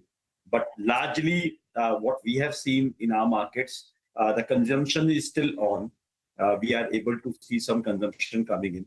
There has been definitely little consumption which is there. There is some impact which is there. But there are some internal pieces that we have done internally in the organization, wherein we are able to see some consumption growth which is coming in. So things are stressful, things are under a little bit of threat, but still, I would say it is ticking on, it is going on. It is not meeting our expectation that we had. Things could have become worse if this stalemate over Iran and US continued. But I think if things goes a little more neutral on these lines, if our fuel prices and the crude prices goes down, there should be an inflationary challenge which should get reduced, and that can really help our consumers during festival days. That is what we are expecting now, that our festival days should be protected. And if the rains are even around 90 to 93%, that could also be not so challenging, is what we feel. So fourth quarter, you did about 1,000 crores on the top line. First quarter, what's the kind of growth that you're seeing despite this consumer sentiment being off and you having done some, internal changes to the business to boost it? What can we expect? Is there going to be moderation or is there going to be growth year on year? See, they will be. We are definitely working on a little higher growth number, but we will have some neutral single digit, mid-single digit to a little higher mid-single digit number of growth that we will be expecting from the similar stores and same stores that we believe we should be able to deliver. We are also very gung-ho on some new store openings, which we have continued in the last quarter as well. So we have had a good base of last quarter new store opening that we have done, which has not performed the entire 12 months. So we'll get some growth out of that also. So we are anticipating a good double-digit growth overall. Okay, so double-digit growth led by mid to high single-digit SSSG, right? Yeah. That's for the first quarter. Yeah. All right. Hi, Mr. Agarwal. Good to see you again, sir. What about some of the state elections that have got out of the way? The West Bengal election, there's been a change over there in terms of regime. What is your exposure to a state like West Bengal, and how do you see things pan out in terms of sentiment, in terms of demand on ground? So I think, Vijay, there is definitely a lot of enthusiasm in the consumers or the citizens of West Bengal, Assam, which continues. But we are seeing a lot of enthusiasm in the consumer base. They are expecting a lot of growth in their state. They're expecting a lot of formalization of economy to happen. They're expecting better law and order situation, better infrastructure, better business conditions, and better employment generation. So I think that is building a lot of hope and a lot of confidence. So we have a good exposure in West Bengal. We are definitely trying to grow in the entire eastern market. So we believe the consumption for the next 5 years in West Bengal is definitely bound to come in. There will be some movement from informalization of economy to formalization of economy, because what we saw in Uttar Pradesh last two decades or 5 years back, we may see similar kind of impact here as well in West Bengal. Okay. Some change of hands of money also happens during these periods. But I think it will happen a lot for a better state and better economy, and which is going to become very, very healthy in the longer term process. Okay, all right. Mr. Agarwal, you're sounding quite optimistic, but you missed out in terms of your exposure to West Bengal. If you could quantify that. And also, you have given us guidance for the first quarter. For the year, what should the SSG target look like and revenue growth for the year, FY27? So, Nigel, we expect similar kind of revenue from same-store sales growth, 5 to 7%, mid to single high digit same-store sales growth revenue to continue as we have done in the last year also. It could vary according to quarters because the festival keeps shifting. So you may see a little weaker second quarter, but you will see a very stronger third quarter because Diwali and Dussehra this time falls completely into third quarter. So, but overall, we should have a good growth. Because we are also planning to open good number of stores. We opened almost 90 new stores last year. The net became almost 80 stores. But this year we are targeting around 100 stores. So we should be able to build a good number from both like-for-like as well as the new store openings, which should give us a growth somewhere around 18 to 20% overall for the year. That is what our base assumptions are. If things don't go very bad because of monsoon or things don't go very bad because of inflationary pressure, we should be able to do that. And other than that, I think West Bengal, we have an exposure. We are almost have 36 stores in West Bengal. So we would want to grow that because the market is very large. We would want to grow more in that market. All right, you have 36 stores in Bengal and you want to grow that market as well. For the full year, you're targeting 18 to 20% revenue growth, led by 5 to 7%. SSSG, 100 stores being added in this year itself. I wanted to also know in terms of the cost of operations, because of increased fuel prices, increased procurement prices, likely to increase labor prices, would that have an impact on your margins? How do you see that panning out over the next year? See, there is definitely a lot of pressure that we are facing because of the raw material prices increase, because almost 70-75% of the raw material consumed is largely connected with crude oil. And there is a crude inflationary pressure and the scarcity, which is leading to even more pressure. But still, I think we have learned our hard ways in 2020-23 when we had seen some similar kind of pressure and we increased our prices. So we do not want to repeat our same mistakes. So we are not trying to take up a very high price rise for our consumers. We are trying to create a lot of alternate product lines, a lot of innovations to drive similar kind of look and feel with a little lower price product, and trying to do a little bit of more efficiency generation in the production and manufacturing processes, so that we are able to generate a similar margin with not keeping the cost line high. So we are working hard right now. There may be a little bit of blip of maybe around 0.5% in the gross margin side, but we still expect to have a better full price sell-through so that we continue with a better overall margin. And that is what our expectations are, and that is what we are trying to do. We're not trying to dampen our margin any so. So 13.5% or 12.5% to 13%? I can't spell you those numbers. My CFO will be able to do it that better. But similar margins is what we are expecting. All right, just a final question. Since you're opening 100 stores, since you're looking to add stores and cost of inputs have also increased, would that have an impact on your working capital days? If yes, how much higher could they go from current levels? What's the kind of working capital investment that you're looking at this year? So, Mangalam, we definitely have created a lot of efficiency. We are using a lot of technology. We are actually getting into better technological algorithms and better ways of working. So we are trying to really work hard on reducing our inventory, bringing higher freshness in our stores, bettering our days of cover. So some money also getting released. You must have seen that in the last quarter result also that we gave. We actually are better on inventory days. So we will want to continue that spree more, and we will want to reduce our working capital days as well. But overall, definitely as you are growing up with the store, the overall working capital number may look a little higher, but that is in ratio with the turnover. But overall, the days of inventory should go down, and we should have better cash flow, we believe, because that is what we did in the last year also. We had a positive cash flow. We should continue doing positive cash flow even this year. Always a pleasure speaking to you, Mr. Agarwal. Thanks a lot for joining us here on CNBC TV 18. Wishing you all the best for the remainder of this quarter as well as the year. We'll hold you to that guidance and chat up rather soon. Well, from the market perspective, we're at the high point of the day. So Mangalam and myself, for the last 3 hours that we have been on air, well, we have made sure that the markets have stayed at the high point of the day. Over to the team of Trading Hour. They'll take all the action forward. Stay with us.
Good morning. It's time for Trading Hour. We are coming to you live from the CNBC TV 18 Motilal Oswal studios. I am Hormuz Fatakia. Joining me as always, Ritu Singh.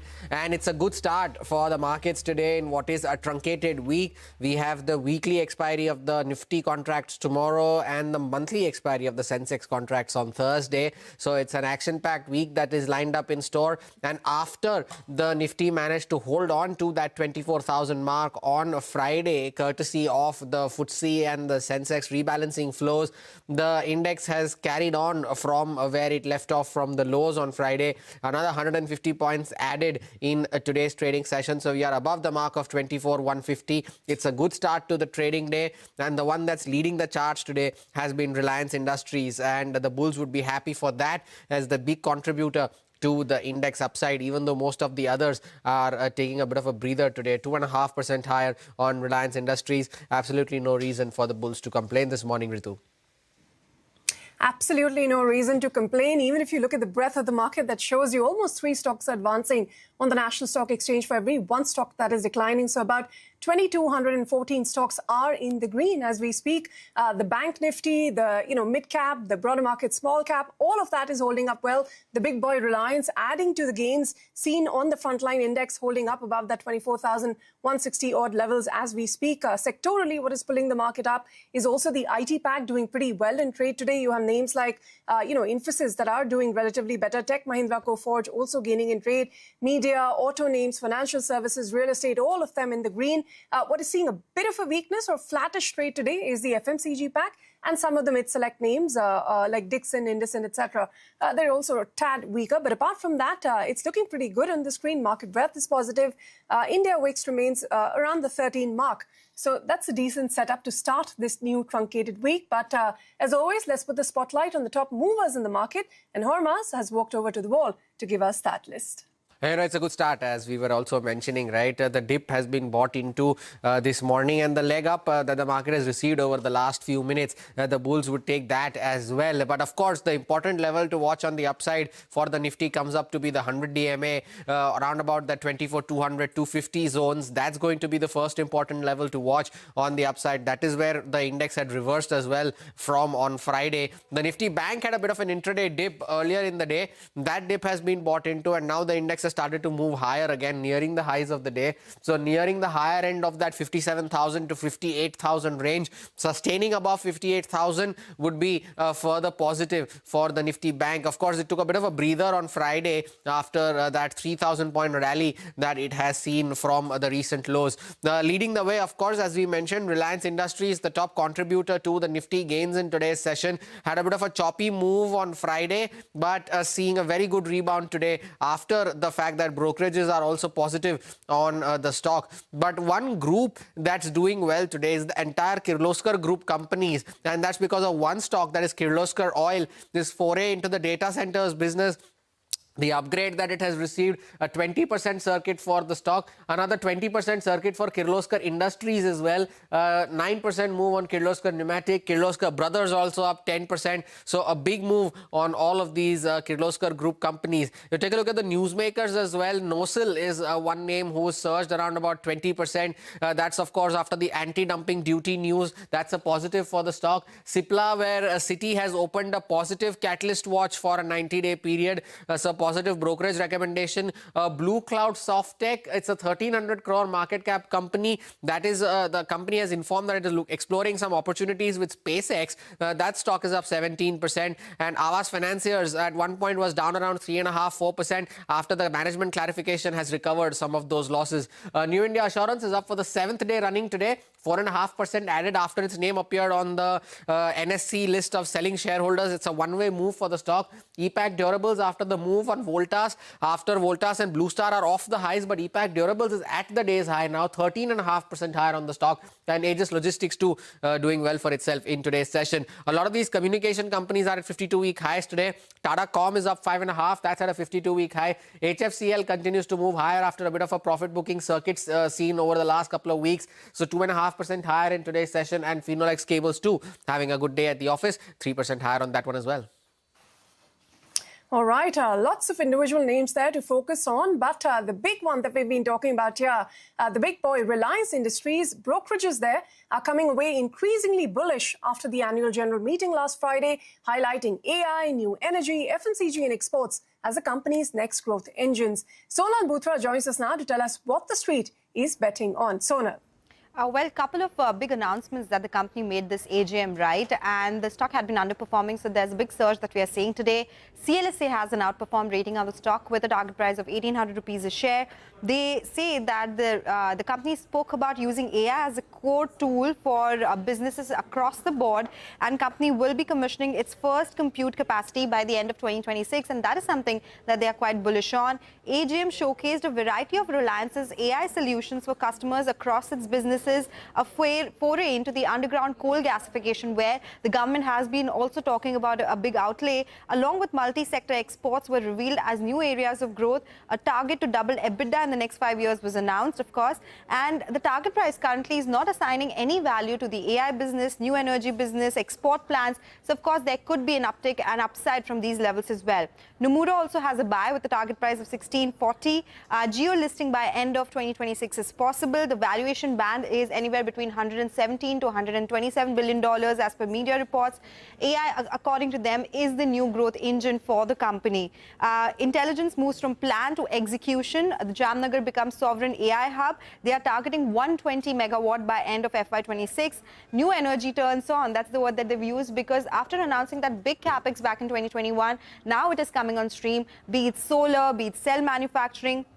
And also the fact that new energy will report revenues for the first time from FY27 is something that will, of course, bring an upside to financials as well. $3 billion green energy supply agreement with Samsung C&T also supports the ambitious green molecule story that Reliance has.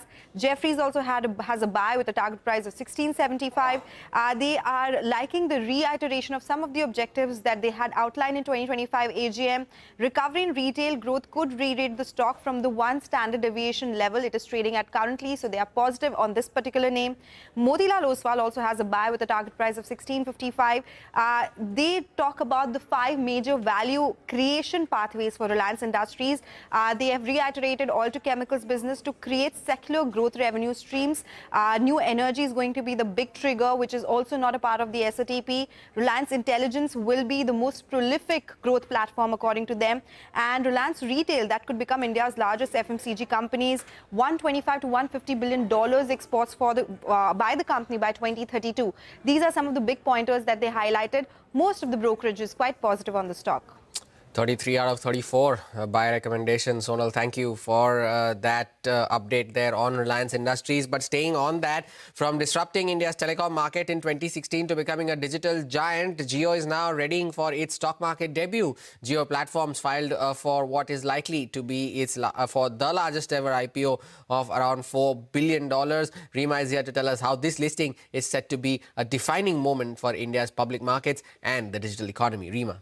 Well, indeed, it's been nearly 10 years since Jio's commercial launch. It's finally heading to the public markets. Now, remember, Reliance Jio commercially launched on 5th of September 2016. They offered free SIM cards, unlimited voice calls, free data under the introductory offer. And that launch transformed India's telecom landscape almost overnight. It triggered an unprecedented price war and it accelerated India's digital adoption. At Reliance Industries' latest AGM, Mukesh Ambani has announced that Jio Platforms has filed the draft papers with SEBI for an IPO, and this marks a major milestone in the company's journey.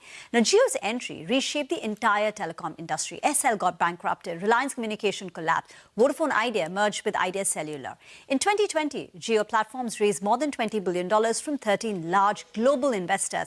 We're talking about Meta, Google, Silver Lake, KKR, General Atlantic. The list is very long, and at that time, it was roughly valued between $58 to $65 billion. Come today, investor expectations for the IPO or for the Jio valuation is $110 to $120 billion. Jio in 10 years has gone from a disruptive telecom challenger to now India's largest digital platform company with more than 500 million subscribers. And this IPO will mark a culmination of one of the most consequential business transformations seen in modern India. But now let's get to the details about the IPO. Now, this is going to be a pure, fresh issue of 27 crore share, 2.9% dilution. It's an absolutely fresh issue, no offer for sale, which means existing shareholders, which includes the promoter Reliance Industries and other investors like Meta, Google, KKR, etc., will not be selling any stake. The primary objective is to pare down debt, and they're talking about reducing the debt by more than 27,000 crore rupees from the funds raised. Now, ahead of the IPO, let's see the numbers. Now, I think the key takeaway for me is that the company is now entering a cash generation phase. So the top line for the company went up 15%, 1.46 lakh crore rupees. The bottom line, net profit, stands at 30,000 crore rupees. Again, a jump of 15%. Subscriber additions for the company are very strong. They stand at 525 million. million subscribers. The average revenue per user stands at 214. But as I said, the key is the cash generation. The metric to look at is the EBITDA less capex. Now, that number was 1450 crore in FY24, ballooned to 20,000 in FY25, and now stands at 42,000 crore rupees. We're talking about a jump of 29x. Now, why is this number important? Because the EBITDA less capex, the capex is basically the company's 5G built out, the network built out. And this number seems to be indicating, this improvement seems to be indicating that the company's capex cycle perhaps has peaked and is now entering a cash generation phase. Now, for most investors, when you look at the telecom space, the options today are limited. You've got a Bharti Airtel, you've got a Vodafone Idea. Bharti Airtel has been an investor favorite. It's a premium play, it's got higher ARPUs, higher margins, and plus you've got the Africa and Indus Towers optionality. Now, where does Jio scale? Well, in terms of customer volumes. Jio's volumes, subscriber numbers are more than that of Bharti Airtel's India numbers. But Jio is more than just a telecom play. It offers a play on India's digital economy, mobile, home, broadband, enterprise, AI, all bundled into one.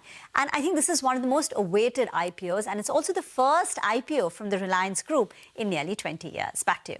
Hima, thank you for putting that together for us. All eyes on that big Jio IPO. Take a short break. On the other side, put the spotlight on the bond markets with Manisha Gupta.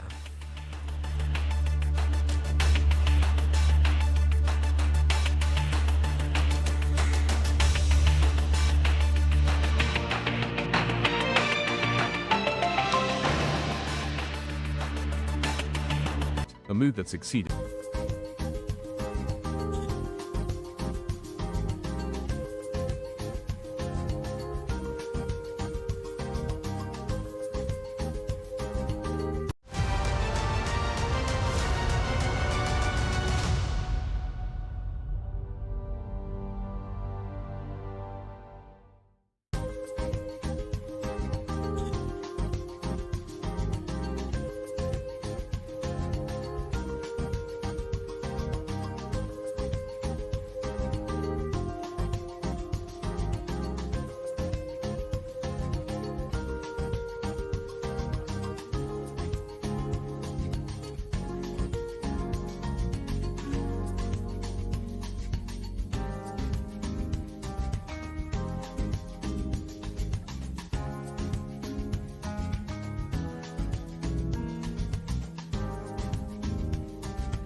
Welcome back. You're watching Trading Hour, and as promised, let's get you straight to all of the bond market action. Manisha Gupta joins in with the latest on that front. Manisha.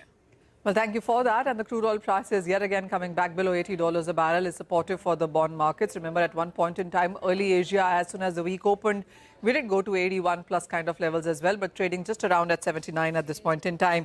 The US or Iran are reporting progress in sense of peace conversations there, even despite threats that we've seen coming in from both the countries over the weekend there. The rupee, in the meanwhile, has seen a very slight decline versus the US dollar on your screens. This is after banks seem to be buying dollars for their importers therein. Interestingly, the FPI holdings of state government bonds has surged nearly 5 times in last 2 weeks. This is since the RBI measures on the MPEC date have come in. If you look at the overall numbers on Friday, that is 19th of June, the overall state bond buying via the FPI stood at around 22.4 billion. This is versus 4.17 billion that we saw on 4th of June. So very sharp increase, as you can see on those numbers there. Interestingly, the largest of purchase of nearly 5 billion came in just about at Chhattisgarh's 7.0% 2029 bond. So that was the most bought one there. The state bond issuances in the meanwhile for the current quarter seem to have crossed $1.86 trillion.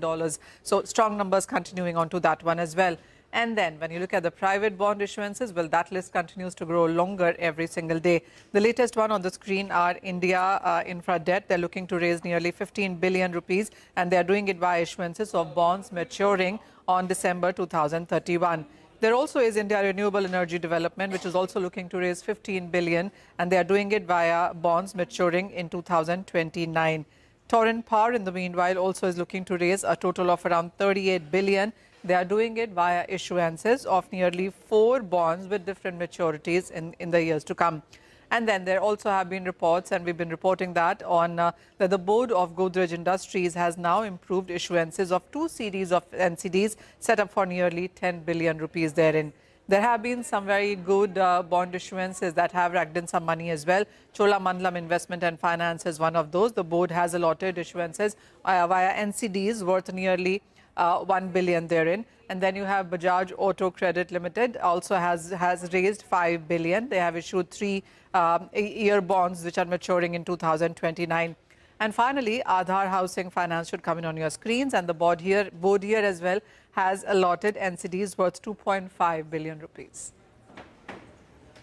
Manisha, thank you very much for bringing us that. But, with that, let's also shift focus to the NBFC space, which has very much been, the chatter the last couple of weeks, especially with the RBI announcements coming in, which makes banks go tap some of the overseas market, the expectations of a longish RBI pause, and what all of that means for the NBFC sector. Let's bring in Ajit Kumar, who is the BFSI head of GIFT Financial Institutional Securities, who joins us now on the show to discuss how the quarter gone by has been for the NBFC space and the way forward, what could play out in favor. Ajit, thanks very much for joining us here. The first question is that, do you think we're in for a re-rating for the NBFC sector given the recent run that they've had?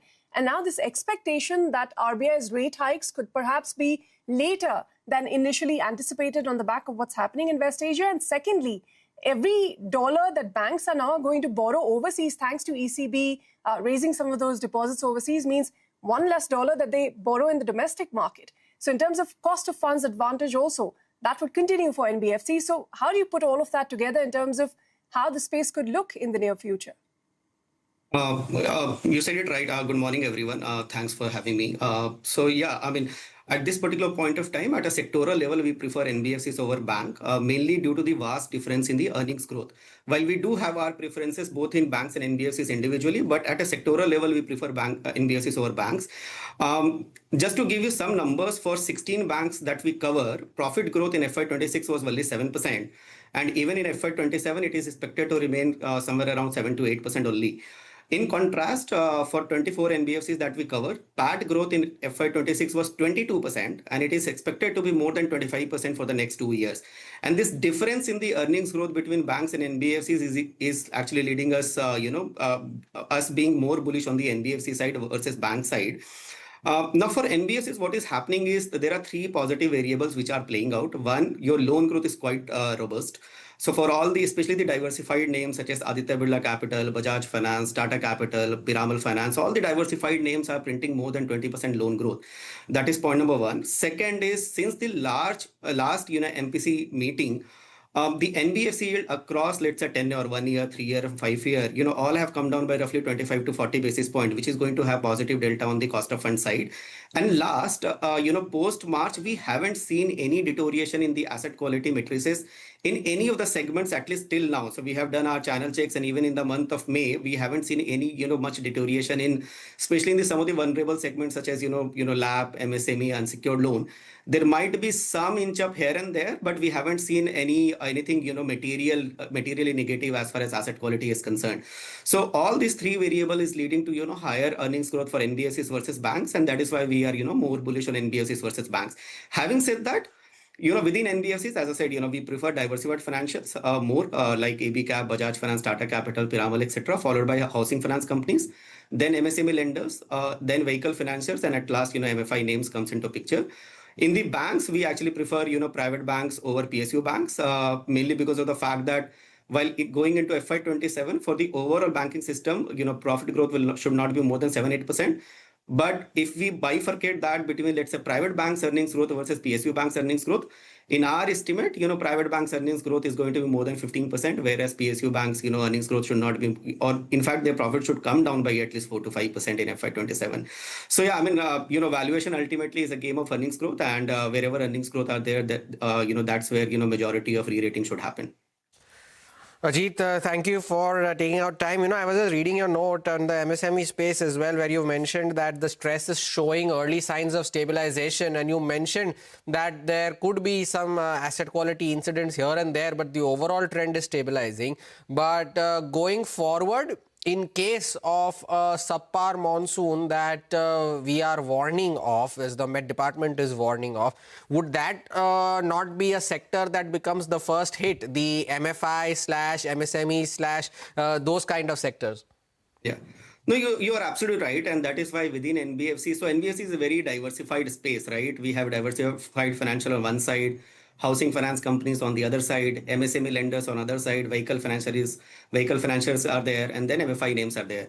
And that is why in the opening remark, when I gave you the pecking order, it is actually diversified financial at the top, followed by housing finance companies, then your MSME lenders, vehicle financiers, and MFI names at the last. This is basically to factor in any negativity that might comes in the asset quality because of the subpar monsoon. You are absolutely right. If let's say monsoon is deficient, rainfall is deficient, it is going to have negative impact on some of the segment, like say for example CV financing or tractor financing, and even in let's say lower state of the society, which is basically included in the MFI names. So these are the segments where we need to be a little bit cautious. But within NBFC, the larger ones, which is basically your diversified financials, which are basically present everywhere, whether it is unsecured loan, housing loan, or let's say, auto loans, that is the segment, where we are, most positive at this particular point of time. Ajit, let's get to some specific names. Tata Capital, Piramal Finance. Do you believe they could be, great compounding stories from here? Those are two names you've particularly highlighted in your report as well. As having potential. In Tata Capital, you have an add-on, and, Piramal as well, I believe. Yeah. So actually, we upgraded both Tata Capital and Piramal Finance, from add to buy. The one thing which is common between both of them is both of them are having, largely secured book. Even in case of Tata Capital, more than 60% of the book is focused towards housing loan and corporate loan.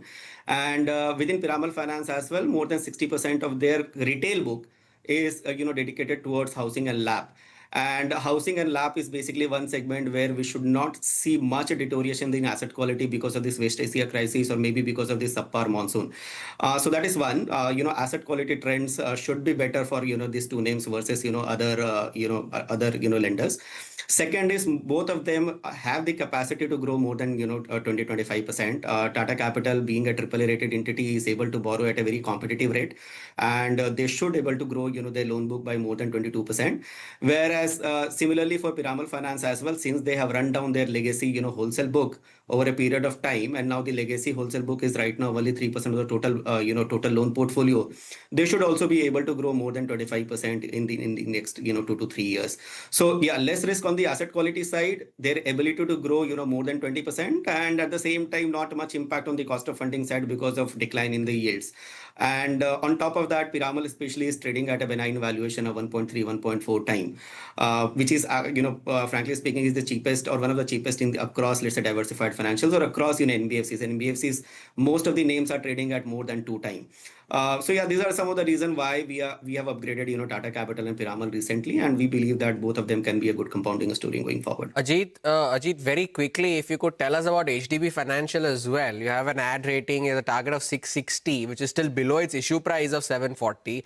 What will it take for HDB Financial for it to re-rate and then deliver returns that are substantially higher than its issue price? Yeah. No, so actually, we had actually upgraded, our target price for HDB Financial is 710. Probably, after that we had changed. So even, for HDB Financial, we like it. The only problem is with HDB Financial at this particular point of time is in next couple of years, our loan growth estimate is 15%, which is probably the lowest among all the, diversified financial. All the diversified financial that we have discussed till now, Tata Capital, let's say, AB Cap or let's say Piramal, all of them are going to print more than 20% loan growth. Whereas for HDB Financial, loan growth is going to be, somewhere around 15-16%. While, rest of the variables are looking great for them as well, but mainly because of this difference in the loan growth profile, probably we can say that, we are more bullish on Piramal and let's say Tata Capital versus HDB at this particular point of time. All right, Ajit, out of time, but great to have you today. And thank you so much for sparing time in joining us here. Let's send to a break. When we return, we're going to discuss market technicals with Saumil Mehta of Mirae Asset. Sher Khan also get his top trading ideas.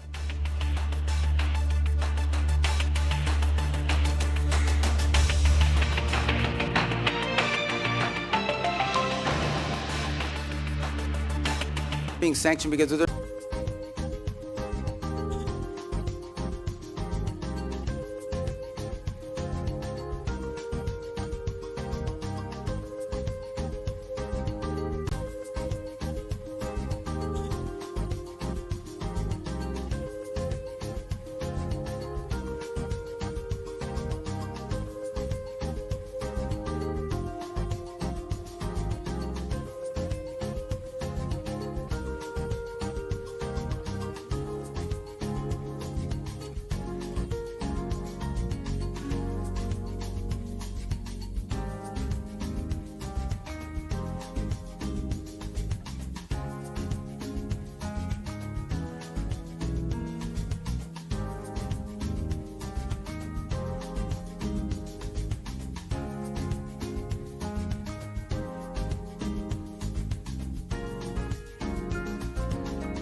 Welcome back. Still holding on to levels of 24,150 is the index. Saumil Mehta from Mirae Asset, Sher Khan is now joining in for a quick chart check and some trading ideas as well. Saumil, thank you for taking out time.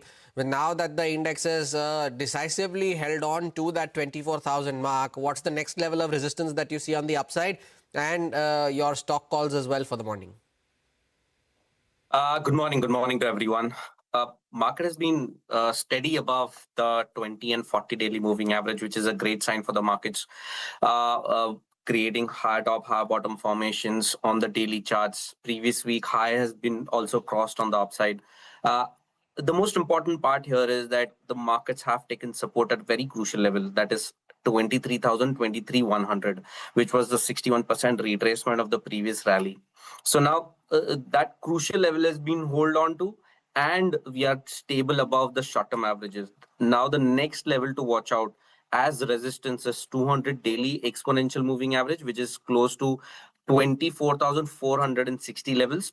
I'll be expecting markets to break above those levels, and the next resistance, which is the previous swing high, is 24,600. That will be a key resistance as well, but that will be a confirmation for a medium-term uptrend. The next target in the medium term would be 25,100, 25,150 on Nifty, and my strategy would be to buy on declines. Now, the two stocks which I've chosen is, one is Supreme Industries. Supreme Industries are broken out of a small consolidation pattern, trading about 20 and 40 daily moving average. In the very short term, my target is 3740 and my stop loss is 3500. And the second stock which I've chosen is PFC. PFC, we've seen a small correction in the last couple of months and then now taking support at 200 daily exponential moving average. Today, we have seen a breakout of a small consolidation on the upside. So my target for PFC would be 470 and my stop loss would be 428. All right. Thanks very much, Somil, for joining in with that. We have to slip into a short break again. But back next with fundamentals with George Thomas of Quantum AMC on the markets in just a bit.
Welcome back. You're watching Trading Hour, and let's get in our next guest. George Thomas from Quantum AMC joins us now to discuss market fundamentals and his top sectoral picks. George, thanks very much for joining us here. You know, of course, with what's happening in West Asia, the crude oil prices, there were headwinds for several sectors. auto, cement, and whatnot. But now with some signs of a resolution there, who do you think will be the key beneficiaries as this cycle turns? And on the flip side, because of what's happening with the weak monsoon predictions, where do you see the most earnings downgrades happening in the near term? Okay, thanks for having me on the show.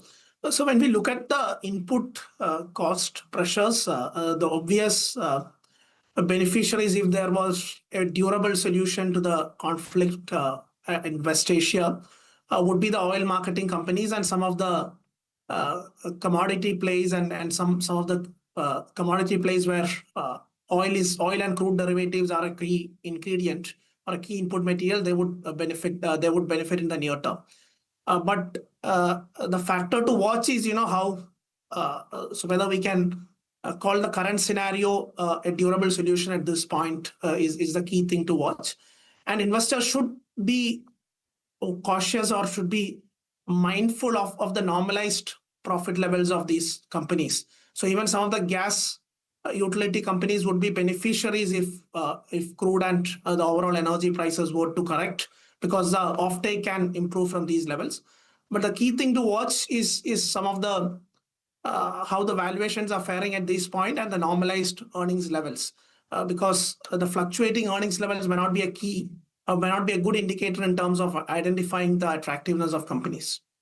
How about the oil marketing companies, George? A couple of brokerages recently came out with notes on them. One is believing that their fortunes are now turning after the de-escalation in West Asia. The other believes that they are just tactical plays as of now because there are still some underlying risks for them. Which camp do you lie into? There has always been this valuation comfort plus dividend yield tailwind for them, but is that enough to make an investment in these companies? See, oil marketing companies would be obvious beneficiaries because marketing margin would be a clear reflection of how the global crude prices are panning out. And as if the crude prices were to correct, there is obviously a case for margins to expand for these companies. But the key thing to watch on these companies is they would always be in the limelight in the sense that regulators may not want the end pump prices to fluctuate in a big way. And whenever there are volatility in crude prices, their profitability would take a direct hit to that extent. So therefore, being mindful of these risks, we have decided on certain valuation bands.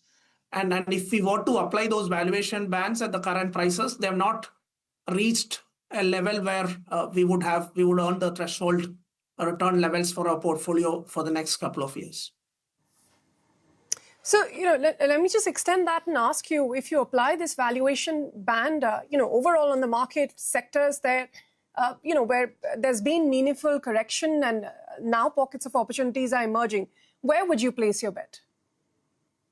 If you look at our portfolio, the largest weight continues to be in financials, which is a mix of private sector, bank and insurance companies.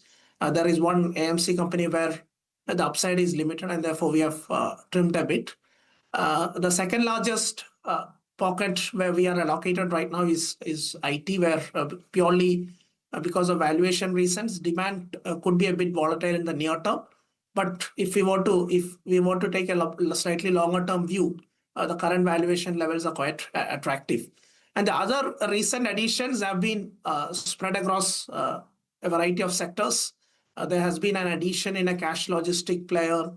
There was an addition in a pharma player where the street was worried about one of their drug going to a cliff. But we were kind of hopeful about some of the other drugs in the portfolio kind of compensating for that, and that has played out. Even we were able to add into a real estate player who is one of the largest branded play and who would be a beneficiary in times of stress and when the macro environment goes through a rough patch. Now, speaking of real estate, George, there has also been this fear You also saw the updates that have come in from the BMC recently due to the paltry rain that the city has received so far, the pause in construction activity that has taken place. Do you see that as a headwind emerging for a lot of these city-based real estate companies, because then there will be execution delays and delivery timelines get delayed as well, and therefore their sales guidance is also come into threat because of that? See, clearly, as execution slows down, some of the milestone-based payments would be delayed, and that would directly impact their cash inflow. That is one part. And the second part is even the sales run rate is likely to slow down if there was an execution delay. But when we value our companies, we are slightly longer term. So we are not too worried about what could happen in the immediate near term. And we would look at a longer term picture. But the player where we have taken a position, they have a fairly diversified exposure across key cities, and they're not purely reliant on the Mumbai region to that extent. Plus, they have a fairly strong balance sheet. So even if there were to be a slowdown in cash inflows in the near term, they're well positioned in terms of withering through that this phase, and there could be therefore there would be a net beneficiary. So investors have to be cautious if balance sheet is weak and if they are over-indexed to a particular city. All right, George, appreciate you taking the time out and joining us here today. Thanks very much for being here. We slip into another short break, but when we return, we're going to be joined by Mitul Shah of EVA India and Bhavesh Shah of Equirus Capital to discuss SEBI's revival of open market buyback. Stay tuned.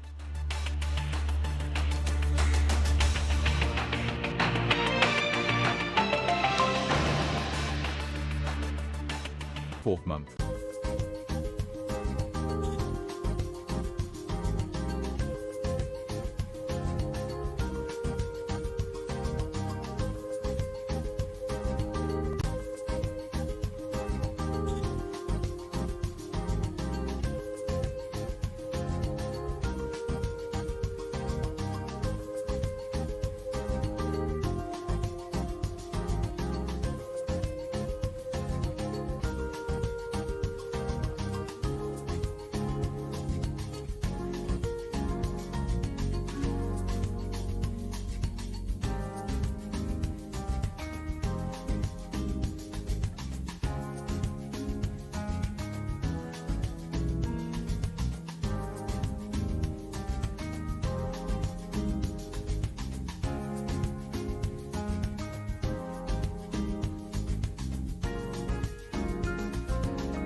Welcome back. Now, as promised, SEBI has brought back open market buybacks starting the 1st of August, reversing a move it made just last year after changes in the tax regime made this viable again. Let's first bring in Mitul Shah, partner of capital markets at EVA India, for more on this.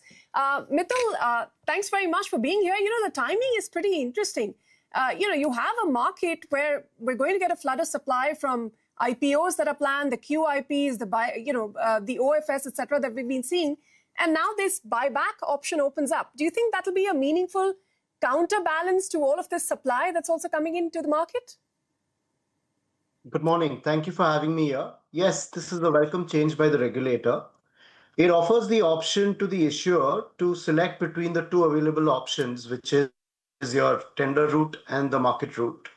What the market route does is it offers the company the ability to buy out the tail investors who have been selling the stock and creating pressure on the stock. The 66-day window that it offers, it allows a price stability mechanism for the stock in concern. And buybacks are also a tax-efficient mechanism, as they are taxed at the LTCG or STCG rates, as the case may be for the shareholder, versus dividends that are taxed at the income tax bracket. It also offers a lower acquisition cost compared to the tender route, where the company is able to purchase based on the current prevailing market dynamics. So all in all, it is a welcome route. It offers companies one more option to select between a market buyback and a tender route. But how beneficial is this for a small ordinary shareholder? It might be beneficial for a company, as you just highlighted, for the tax purposes, for the lower cost of acquisition. For a small shareholder tendering a share in a tender offer, he at least knows that this is the price at which his share is going to be repurchased and he's going to get an X amount of premium. For an open market buyback, how does it benefit him? Because for a person tendering them in an open market buyback, A, they would not be aware of the price, and B, there is this uncertainty of whether that share would be repurchased or not. That's the second question. So yes, a tender offer does provide a price mechanism to the retail investor in terms of at what price their shares will be acquired, and that window has remained open only for 5 days. A market buyback, on the other hand, does provide the necessary liquidity to the tail investor who can exit. Yes, in terms of a price parity, the tender offer does provide a better price parity than an open market buyback. All right. We also have, do stay on, Mitul. Bhavesh Shah, MD and Head of Investment Banking at Equirus Capital, joining in now. Bhavesh, hi. Thanks for joining in the discussion. Quickly, your thoughts on SEBI reintroducing this and whether corporates will favor this over dividends, and looking at the balance sheet of companies also. What are the sectors or the companies that are cash rich that could come out with the buybacks? I mean, MNCs, IT pack, who'd be the first in the line, you think? Yeah, thanks for having me on the show. But, this is a very welcome move by SEBI, especially companies who are in the space where they are generating a lot of cash and with no very visible capex needs as far as finances are concerned, and wherever they feel that the stock is not justifying the true value or is it below the long-term value, it makes a lot of sense for companies to do buyback. And within that, I think the stock market buyback route, which was stopped by SEBI, because of the inequality which was present in the earlier situation. Now, with that being corrected, I think it tends to give out a very positive and a flexible way of doing a buyback, in my view. It also signals a strong intent from the company side of the long-term fundamentals of the business to the investor. So I think it's a very welcome move from a SEBI's perspective to introduce stock market buyback back again. And I think it's a great opportunity for companies, especially in these sectors like IT, wherever they are generating more cash, they can use this route to kind of create more shareholder value by accreting to EPS. Bhavesh, I was asking the same question to Mitul as well. For an open market buyback, do you believe that the retail shareholders will have the kind of response for it as compared to a tender of a buyback, just for the pricing mechanism that it offers? No, I think so. For the retail investor, I think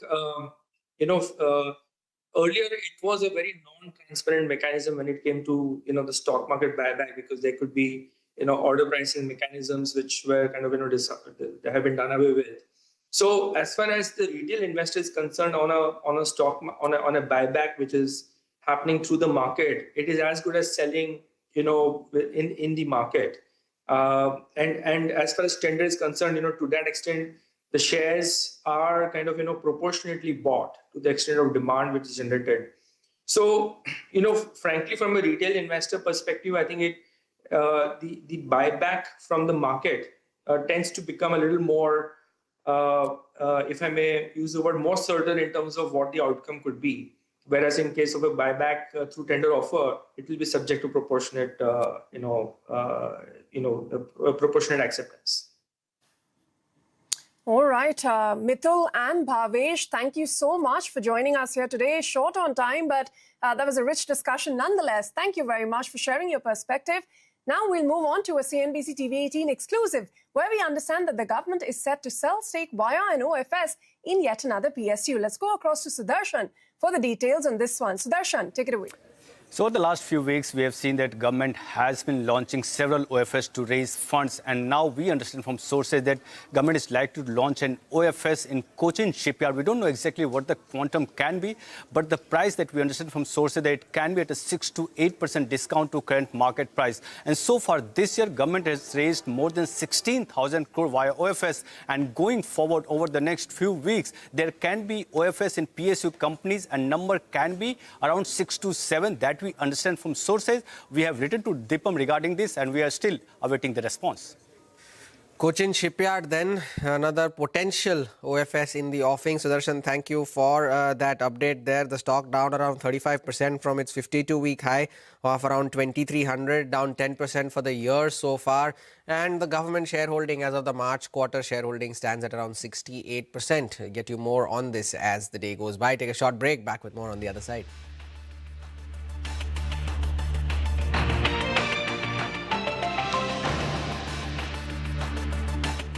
A rare bipartisan attempt to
Welcome back. As always, let's get you the macro signal as well for the markets holding on well above 24,000, holding up with gains of about 120 odd points as we speak, 24,140. The Sensex as well holding on with gains of almost 425 points.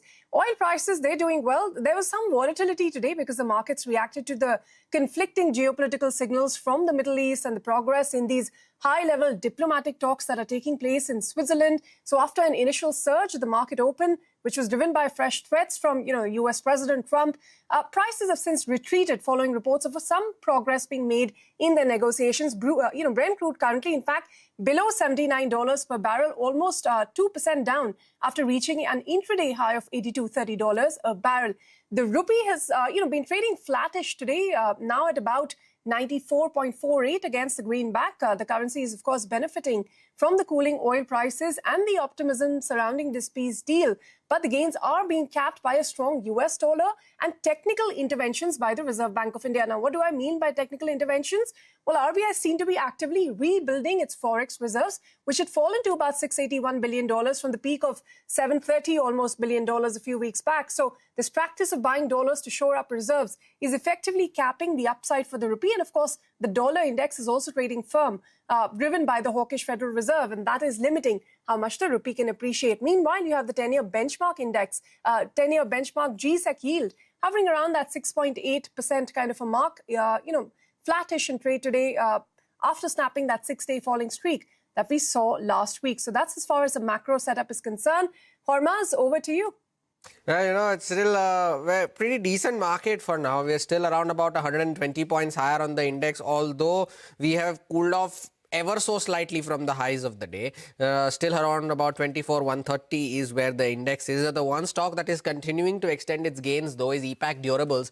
That stock is now up 15% as we speak. So good going for that stock after that very strong update that Voltas reported earlier in the day, and 15% higher on EPAC Durables. So that continues to do well.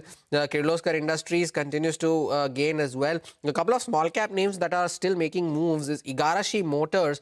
That stock is up 17% in today's session. And well, as many as close to 10 or 12 stocks on the small cap index are trading with gains in excess of 10%. They include the likes of EMS, Subros, NIIT, Igarashi Motors, as I just highlighted, and of course the ones that we spoke about earlier in the show as well, the Blue Cloud Softex and the likes. NACL Industries too is locked in a 10% circuit. Take your leave on this edition of Trading Hour from Ritu and me. Thank you for watching. Halftime report on the other side.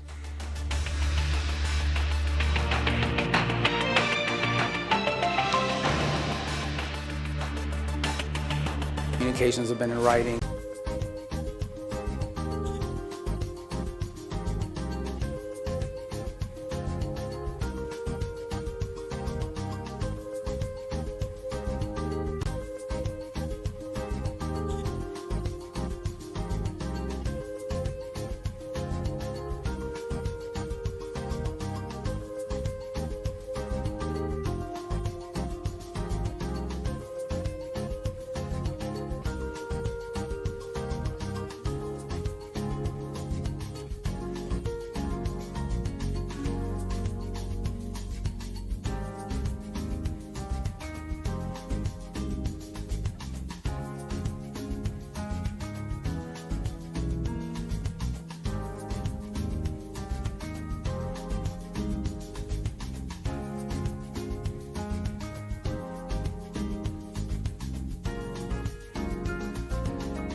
Stocks climb led by heavyweights after US-Iran make progress in talks. IT services and oil and gas stock leads the charge.